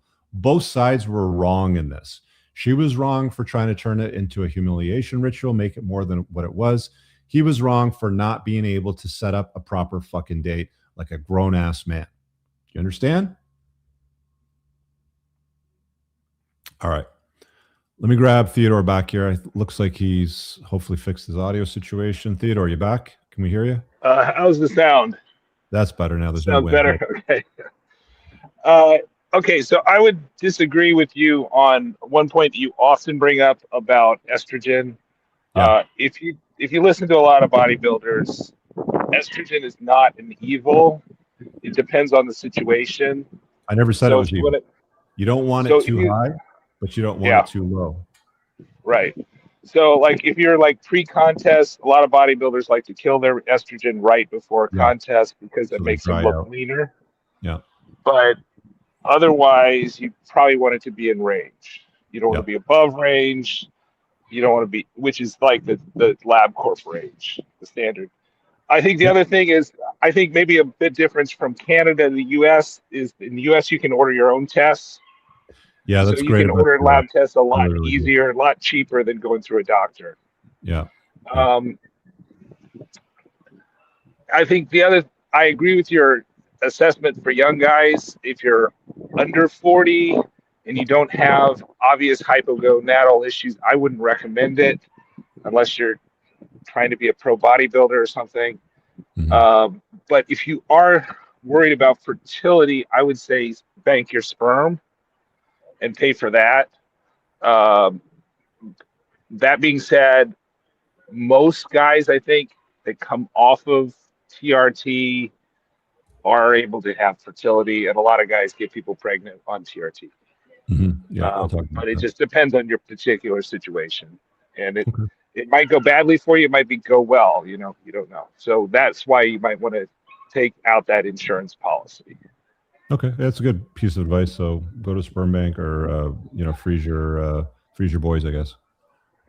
But if you're not already out of range for the normal range for TRT, and then you go on TRT with like a doc in the box, it's not going to make you jacked. Yeah. And then I think the other thing before you go on TRT, and I think you've touched on that, is lose the weight first. because your problem with testosterone might be the fact that you're fat. Yep. So that's usually, what most doctors will require of you. The TRT clinics will not. Personally, I started out with a normal physician, local physician. That was awful. We were getting every 2-week administrations, which is idiotic. But they're going to be more selective for the TRT clinics. You have to really do your own research, because they're not going to stop you from doing something stupid, probably. Right. But they'll also be a lot easier to deal with, obviously more expensive. Yeah, I think it's kind of like a self-education thing, that if you're not educating yourself, then you're probably going to go wrong, and it's not going to be great. But it's not something you can just jump on and jump off. How long did it take you to figure out for yourself? For me, I was definitely hypogonadal. It was after reading your book that I got my TRT tested. And I regret that I didn't get that tested earlier. Maybe that would have saved my marriage. I don't know. But I think today, I think you're talking about is the government going to take it away? I feel like with TRT clinics in the U.S., at least, it's kind of going the way of marijuana did 5 years ago, that is becoming so popular that it would be like a political issue for the government to really do a huge shutdown in TRT clinics. Now, obviously, bodybuilders have gotten around this for years because they always were in the illegal sector anyways. So yeah, the worst case scenario, you don't really know what you're getting though. You have to really trust the supplier. You really have to know the supplier. Not for testosterone, I would say no, because you could just go get a lab and test your levels and see if it was good stuff or not. So, yeah, you can have a lab test it, but then you have to deal with finding it, testing it. It's a lot of work, right? There are also just getting a blood lab. I mean, you just said testosterone level is one of the cheapest labs you can get, and the easiest lab. You're talking about testing the homebrew. If you want to test the product, you can send it to Janashik. That's one that bodybuilders use to test, non-pharma products. But do you brew your own testosterone, or do you buy it from a? No. I'm just telling you what the bodybuilders talk about. So, I know what they talk about. Yeah. Yeah. So, but I've never used Janashik. Right? Okay. So, Cool. But I mean, just for your own personal worry, am I really getting testosterone? Getting a blood test is not that big a deal. You're doing that anyways, for either your clinic or your doctor. They're going to make you do that at least once a year, but probably more. Okay, cool. I think the other topic I would just say about the blood levels. I'm a mountain climber. And having a lot of high hemoglobin is not a bad thing for a mountain climber. Yeah, because to avoid altitude sickness. So if you want to think about what are the limits of human capacity, you probably want to look at the HBG levels for Bolivians. Bolivian men is 17, and that's usually what physicians would say. You don't want to go above that. So there's huge populations of millions of men that are able to tolerate HBG levels of 17. But I think probably there too, so it compensates, right? I don't think so. Pressure, less atmosphere, the blood can thicken and the heart can move it around fine. That's the difference, right? I don't think that I had never heard that explanation. Maybe you're right. I just don't. That would be news to me. So well, the air's thinner. I think the other thing is for the hematocrit. When you're getting your hematocrit tests, you should be well hydrated. You should be drinking tons of water or diet soda or coffee before that test. I think my TRT set the limit at hematocrit at 54. I think the bodybuilders would say if you hit 56, then you definitely should give blood. A lot of doc in the boxes will set it at 50 or something really low. Do you have to let blood with your protocol right I mean, now? I guess it's a function of your risk tolerance, I guess. But if you're going in dehydrated for your blood test and you're getting a hematocrit over 50, then I think that maybe you should think about drinking more water in the morning and get it again. Question for you. Do you have to bloodlet with your protocol? Do I have what? Do you have to bloodlet with your protocol? Let's see. Like I said, my TRT clinic would say if your hematocrit was over 54, you'd have to do something about that.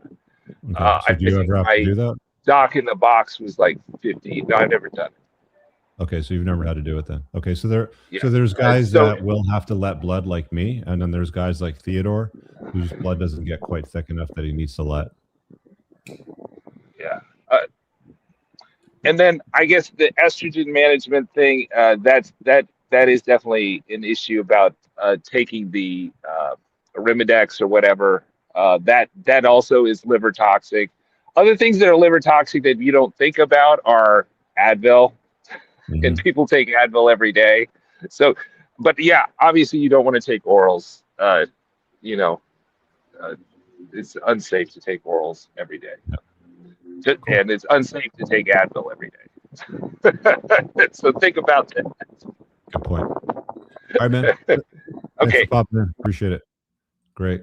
So there's another perspective that you guys got as well there too. All right, I got a few more tabs here that I'm going to run through. I'll drop the call link again if there's anybody else that wants to give us a buzz. All right, so here, I'll do it this way. If you're unfamiliar, the most popular podcast that women listen to is one called Call Her Daddy.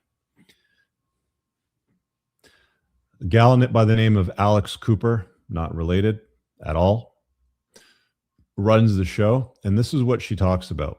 I just want to give you guys a little bit of insight on what goes on, because a lot of you out there right now, you might be with a gal, you got a girlfriend, your wife, she might listen to this show. I just want you to know what they're listening to, and I'm going to tell you a little bit more about the insight on this. I've had so many dates where like I had great first date kisses and I was like, oh my God, I'm never calling you, but oh, who doesn't love a makeout? Like, makeouts are so fun, okay? And so kiss them the first date, fucking sleep with them the first night. Like, I don't care. You have to go based on what feels good to your body and what feels right to you. And so if you have some fucking friends that are prudes that are like, you should never kiss on the first date, you're going to give them the wrong impression and they're just going to think you're a whore. Okay, maybe for you, Cassandra, but I'm about to let him in my back door all night. You don't have to do anal on night 2, but you could. Whatever feels right. You have to be at your core centered with what feels right to you and your body and what you want to do. And if you want to fuck or you want to make out, or how about this? If you don't want to kiss on the first date and that is your MO, great. But don't just be like Googling like, what to do on first date? No kissing. Got it. Check. No. If a man is going to treat you like a piece of shit and isn't going to call you, he's not going to treat you like a piece of shit just because you fucked him or made out with him on the first night. A man knows, okay? And guess what? Stop giving all the man the power, and so should you. Maybe make out with him so you stop wasting your time. What if little Robbie has got a fucking tonguer that hits the back of your esophagus and you hate the way he makes out? Or what if like small-lipped Sammy is like barely gets a little tongue in there and you're like, I can't even fucking find. We're just hitting teeth. You're probably not going to want to fuck Sammy. But good to know that you got it done on the first date. We're maximizing our time, people. You want to not have a 2-hour date? I'd rather have a 4-hour date, quick makeout, know he's not the one, never see him again, so I can then optimize my time to not have a second date with small lip Sammy. That's how we have to be thinking, okay? We have to be thinking this way. Your friends in long-term relationships. She's literally drinking out of a bottle that says unwell on it.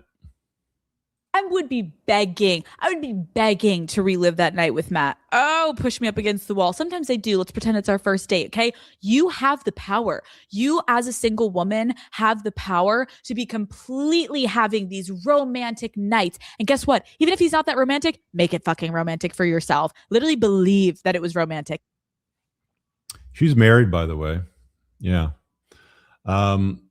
So men's podcasts, the most popular of men's podcasts, do the work, don't be fat, make bank, create some renown for yourself, be competent, learn how to be resourceful, learn how to fight, optimize your testosterone naturally. If you can't, go on TRT. That's what men's podcasts tell guys to do. Do the fucking work. Women's podcasts, go be a whore. Like that is the difference between the messaging that men get from guys that advise them on how to level up and where the work needs to be done.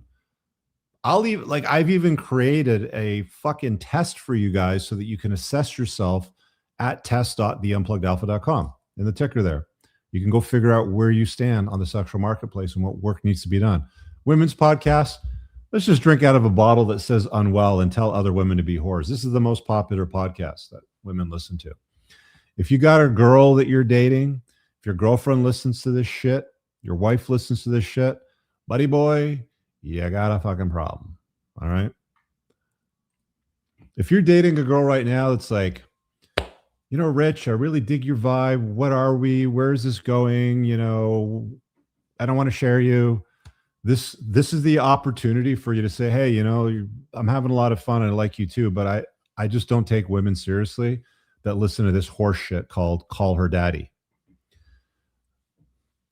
And then you let her decide what it is that she wants to do. If listening to this nonsense is more important to her, then you let her go. She's made for the streets.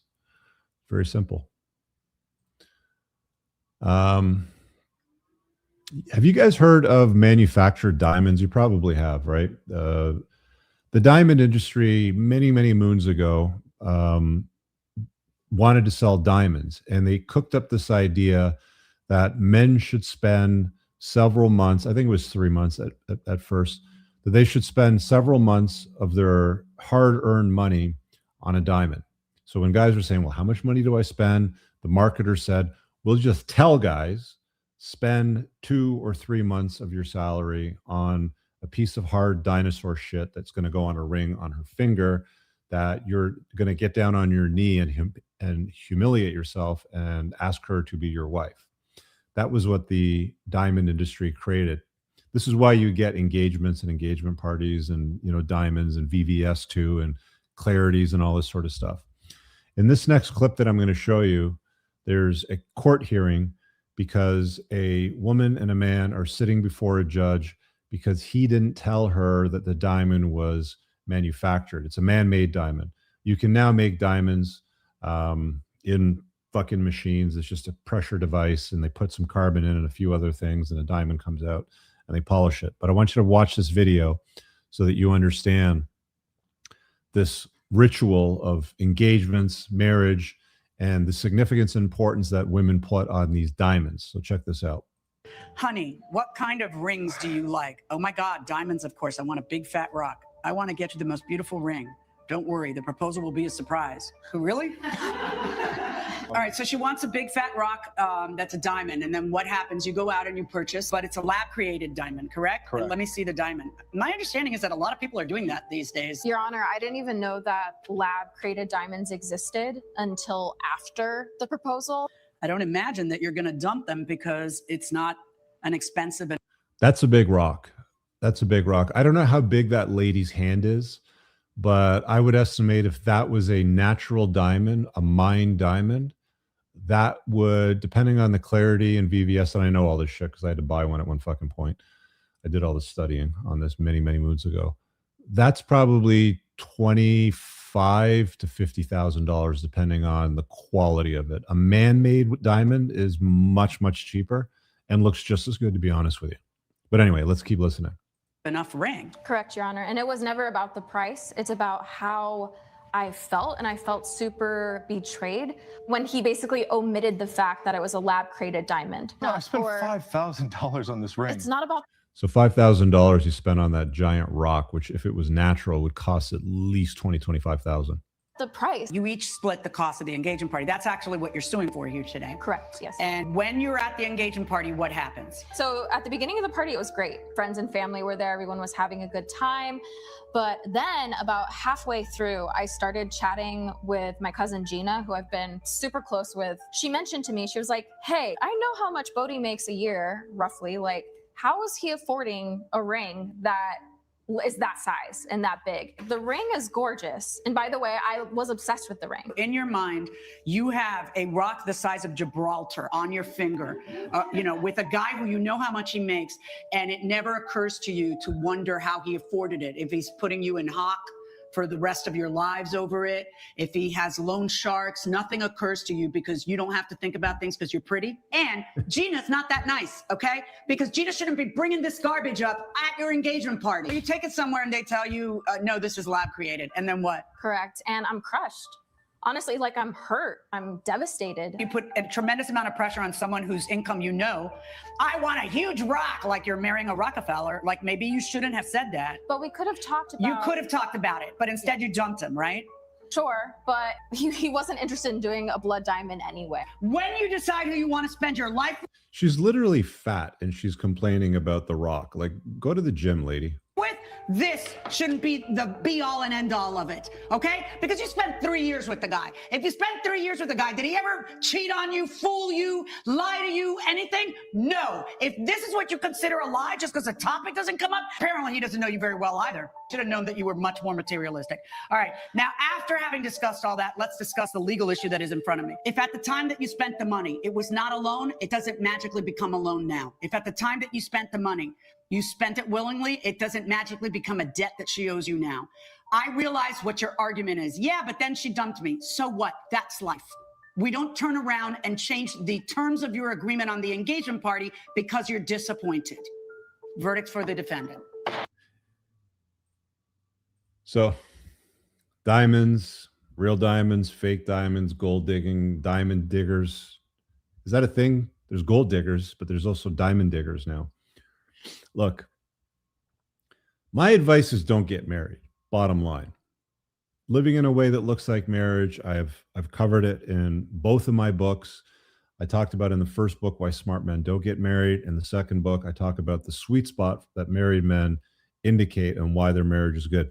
Not a single guy that I surveyed for the second book who was talking about why their marriage was the sweet spot mentioned anything about a diamond ring, whether it was real, whether it was lab made, how it was manufactured. Nothing. Had nothing to do with the quality of the marriage. In fact, I think this is a fan-fucking-tastic test if you want to see what your soon-to-be wife is made of, if you're hell-bent on getting married. Give her a fucking lab-grown ring. Give her a small ring. Give her a tiny diamond, whatever it happens to be.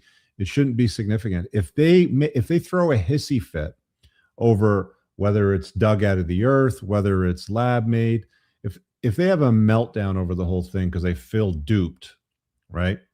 Every guy's duped today.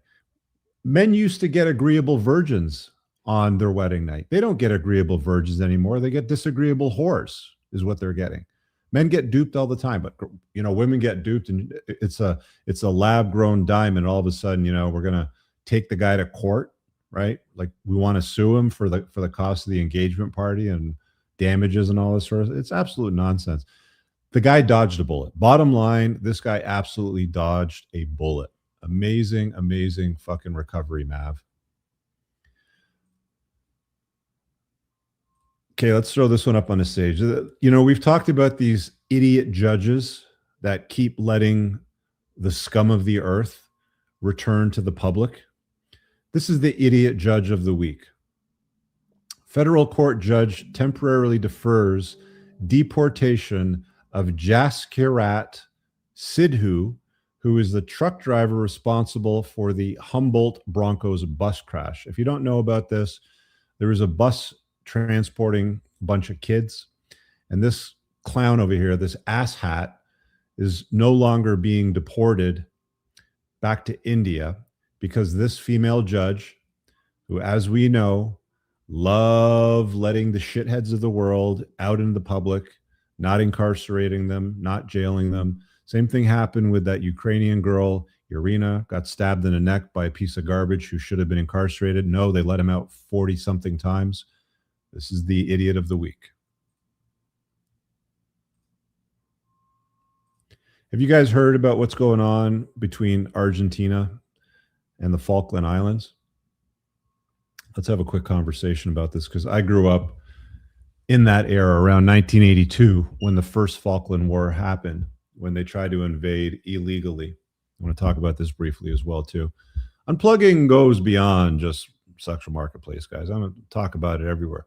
Right now, Argentina's argument is that the English on the Falkland Islands should go back to England.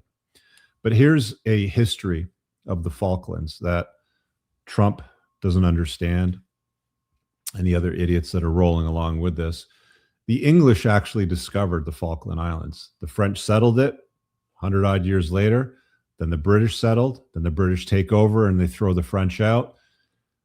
Basically, it's been a British territory the entire time. It was 1982 when Argentina decided to invade. 2013, almost 99.8% of the islanders voted to stay British. The president of Argentina today is, again, encouraging the English to go back to England from the Falkland Islands.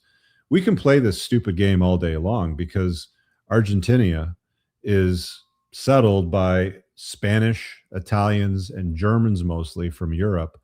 So if we want to play these silly games, then people like that should go back to Italy, Germany, and Spain if the English need to go back to England from the Falklands. Bottom line is the Falklands, I really hope a Falkland War happens again. And I'll tell you why.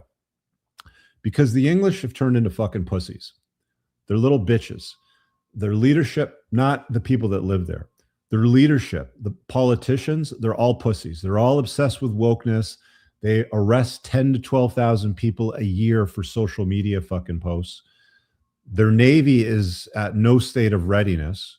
When Trump started dealing with Iran and the Strait of Hormuz bullshit, there was some drones that were sent over to Cyprus, and there's an English Navy base there. They weren't even able to get a ship over there to defend Cyprus in prompt timing. So there is a strong possibility that Argentina could invade the Falkland Islands and take them because the English aren't ready for it. And I hope it happens because they need a fucking wake-up call. They've been sleeping on it. The giant has been asleep for far too long, obsessed with wokeness, anti-Semitism, Islamophobia, everything's a nightmare in the United Kingdom right now because of weak, pathetic leadership. And I really hope that something like this goes down because it'll toughen them up. Just wanted to put that out there.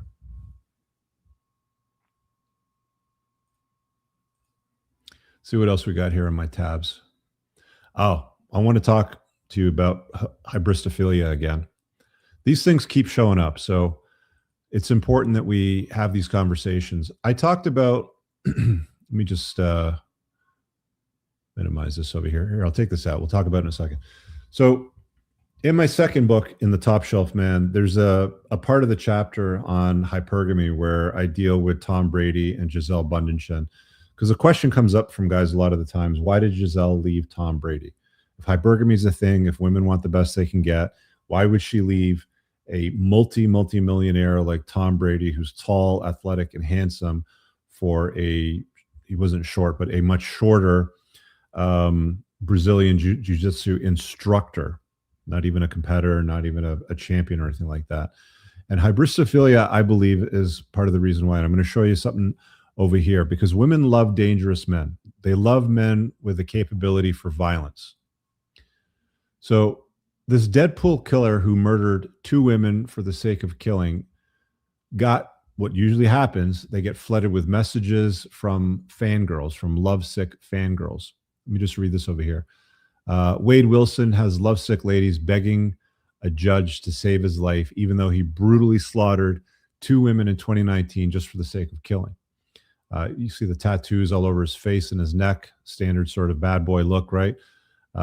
Wilson, who's 30, received 4,000 messages in prison from women who have sent him X-rated photos. I'm going to say that again.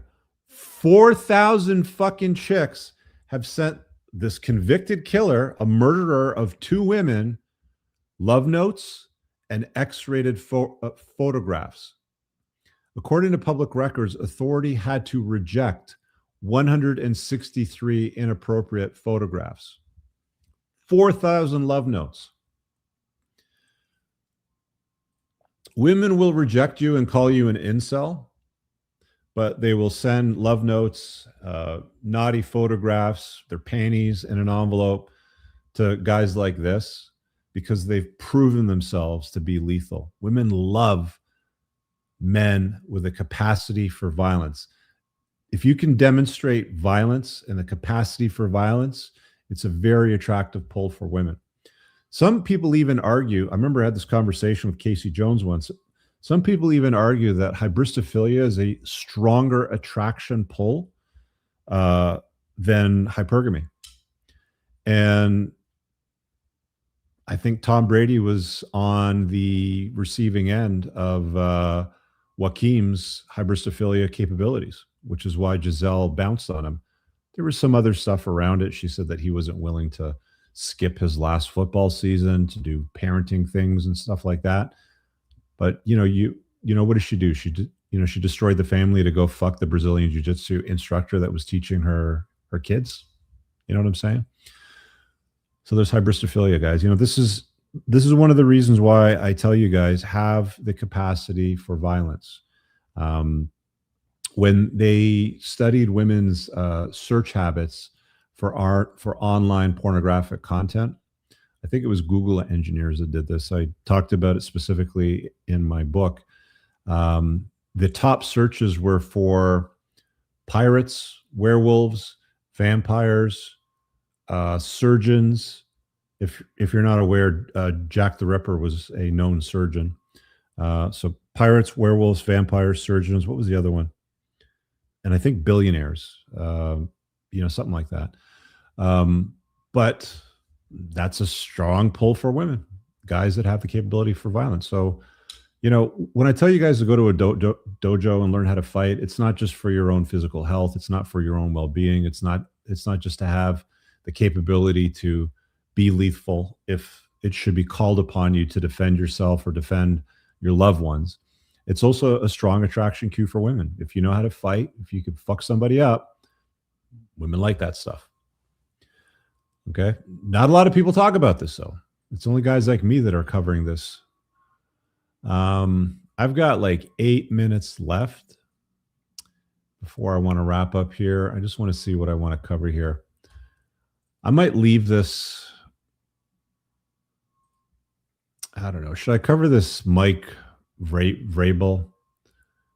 I'm going to cover the Mike Vrabel thing next week, I think, because there's a couple of clips over here that I got to go through.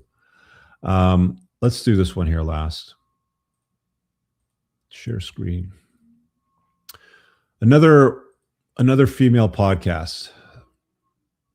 Now, this is not Call Her Daddy. This is just a minute-long clip. And this is to demonstrate, again, I'm trying to unplug you guys from all the comforting lies everywhere. This is trying to demonstrate something here for you. So let's play it. Pay attention. What's the most attractive job a man can do? Well, if this is for marriage or for a shag? For marriage, I want a finance bro. Yeah, I'm also like naturally. Set aside the vocal fry, the incredibly annoying vocal fry, and just listen to what she just said there. The question was, what's ideal? And she said, is it for marriage or is it for a shag? Because if it's for marriage, I want the finance bro. Pay attention to how this unfolds. I want a finance bro. Yeah, I'm also like naturally someone that just makes loads of money. We don't want a finance bro. I'm married to a finance Okay, but in an ideal scenario, I don't want them going out. I lived in England for several months and I found these vocal fry English accents incredibly unattractive. Just listening to their blech, just nasty. I don't want them going out into the city and going out to the pub after work and all that shit. Oh, No. yeah. It's annoying, let me tell you. So we need them to make lots of money, but we need them to be at home a lot. A tech startup. Not very sexy though. Like sexy, tradie, I feel like. Maybe someone who owns a huge construction business or building company that also is very hands-on. They started from the bottom, worked their way to the top. So they can, if your toilet breaks. No problem for hubby over here. He's getting down on his knees. One of my friend's husbands built their kitchen. Like, he did their kitchen. He also was a finance bro who built her kitchen renovation. She better count her lucky stars. I know. We tell her every day. Wow. Gets up, goes to work at 5 a.m. because he's a trader. Gets home after, picks kids up from nursery, builds a bloody kitchen. Built her a pantry. What's she doing? She's a nurse. Oh my God, bless her. Wow, what a couple. I know. What's the most attractive? Oh, bless her. What a couple. She's a nurse. Dude is a finance bro, has contracting skills, built a kitchen and a pantry, does the school run with the children, picks them up and drops them off. What does she do? She's a nurse. Women, oh, wow, what an amazing couple. Good for her. Blah, blah, blah, blah, blah. Are you unplugging and seeing the code in the matrix here, guys? Men are jumping through all of these hoops to please women like this, so they can sit on podcasts and speak in their microphones or their vocal fry and encourage other women to follow the exact same path and hold out for that finance bro contractor with 12-pack abs that's willing to do the school runs to and from the nursery. And then when they come home from a hard day's work trading, build her a kitchen and a pantry.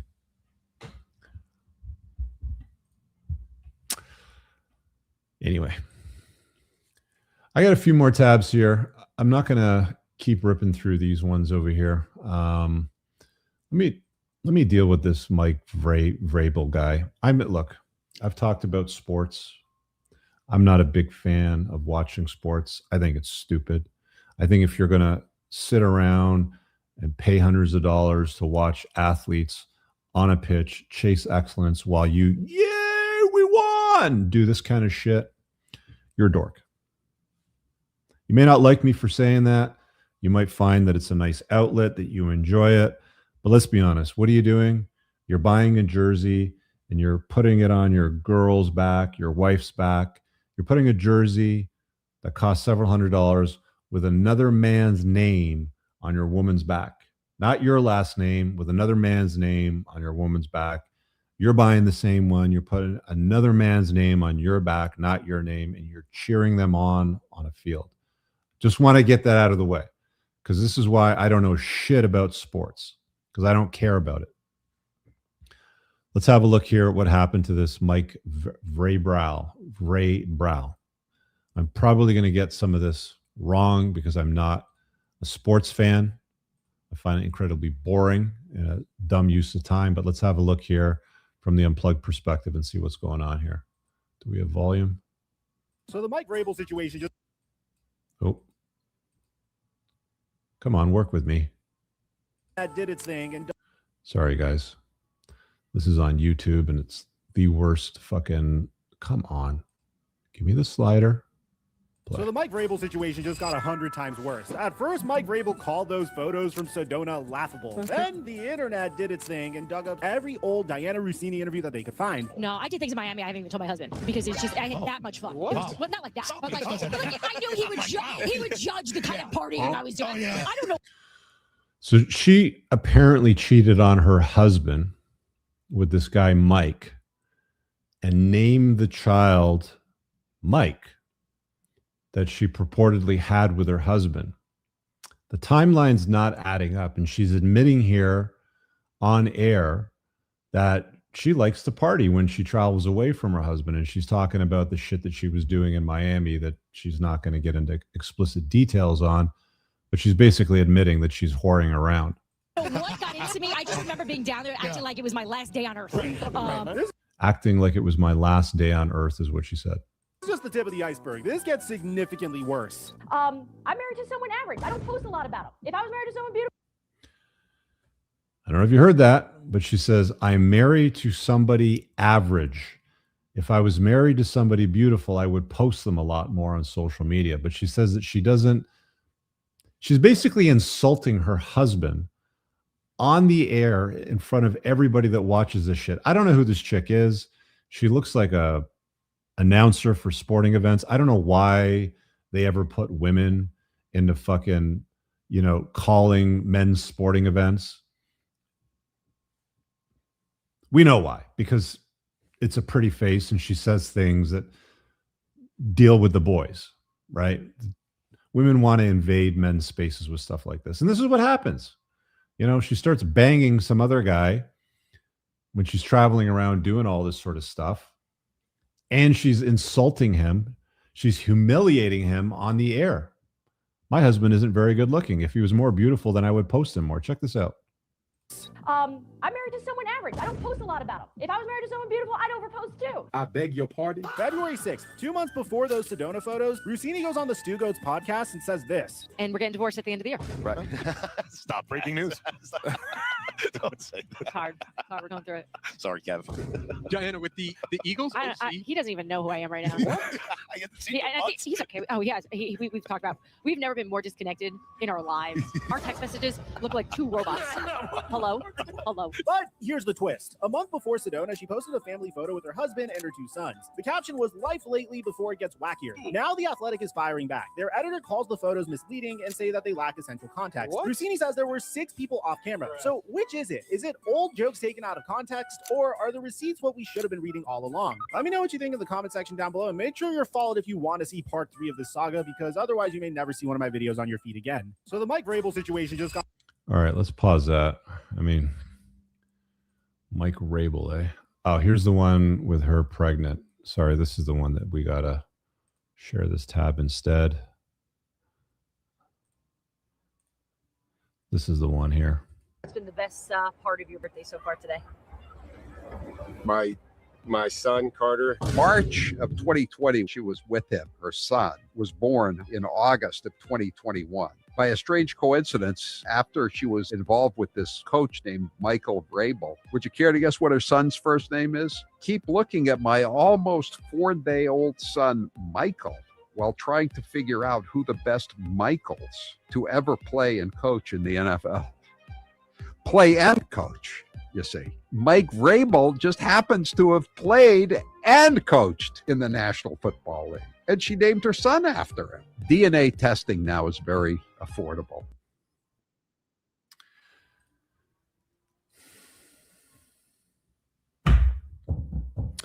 Gentlemen, this is why you get a paternity test. This is also why when you have a son, you name the son. Always you name the son. If he's your son, after the paternity test is verified, you name the son. He's your son, he's your boy. The last thing you want to do is have the mom name your boy after some guy that she was fucking, maybe before you, maybe during your time, I don't know.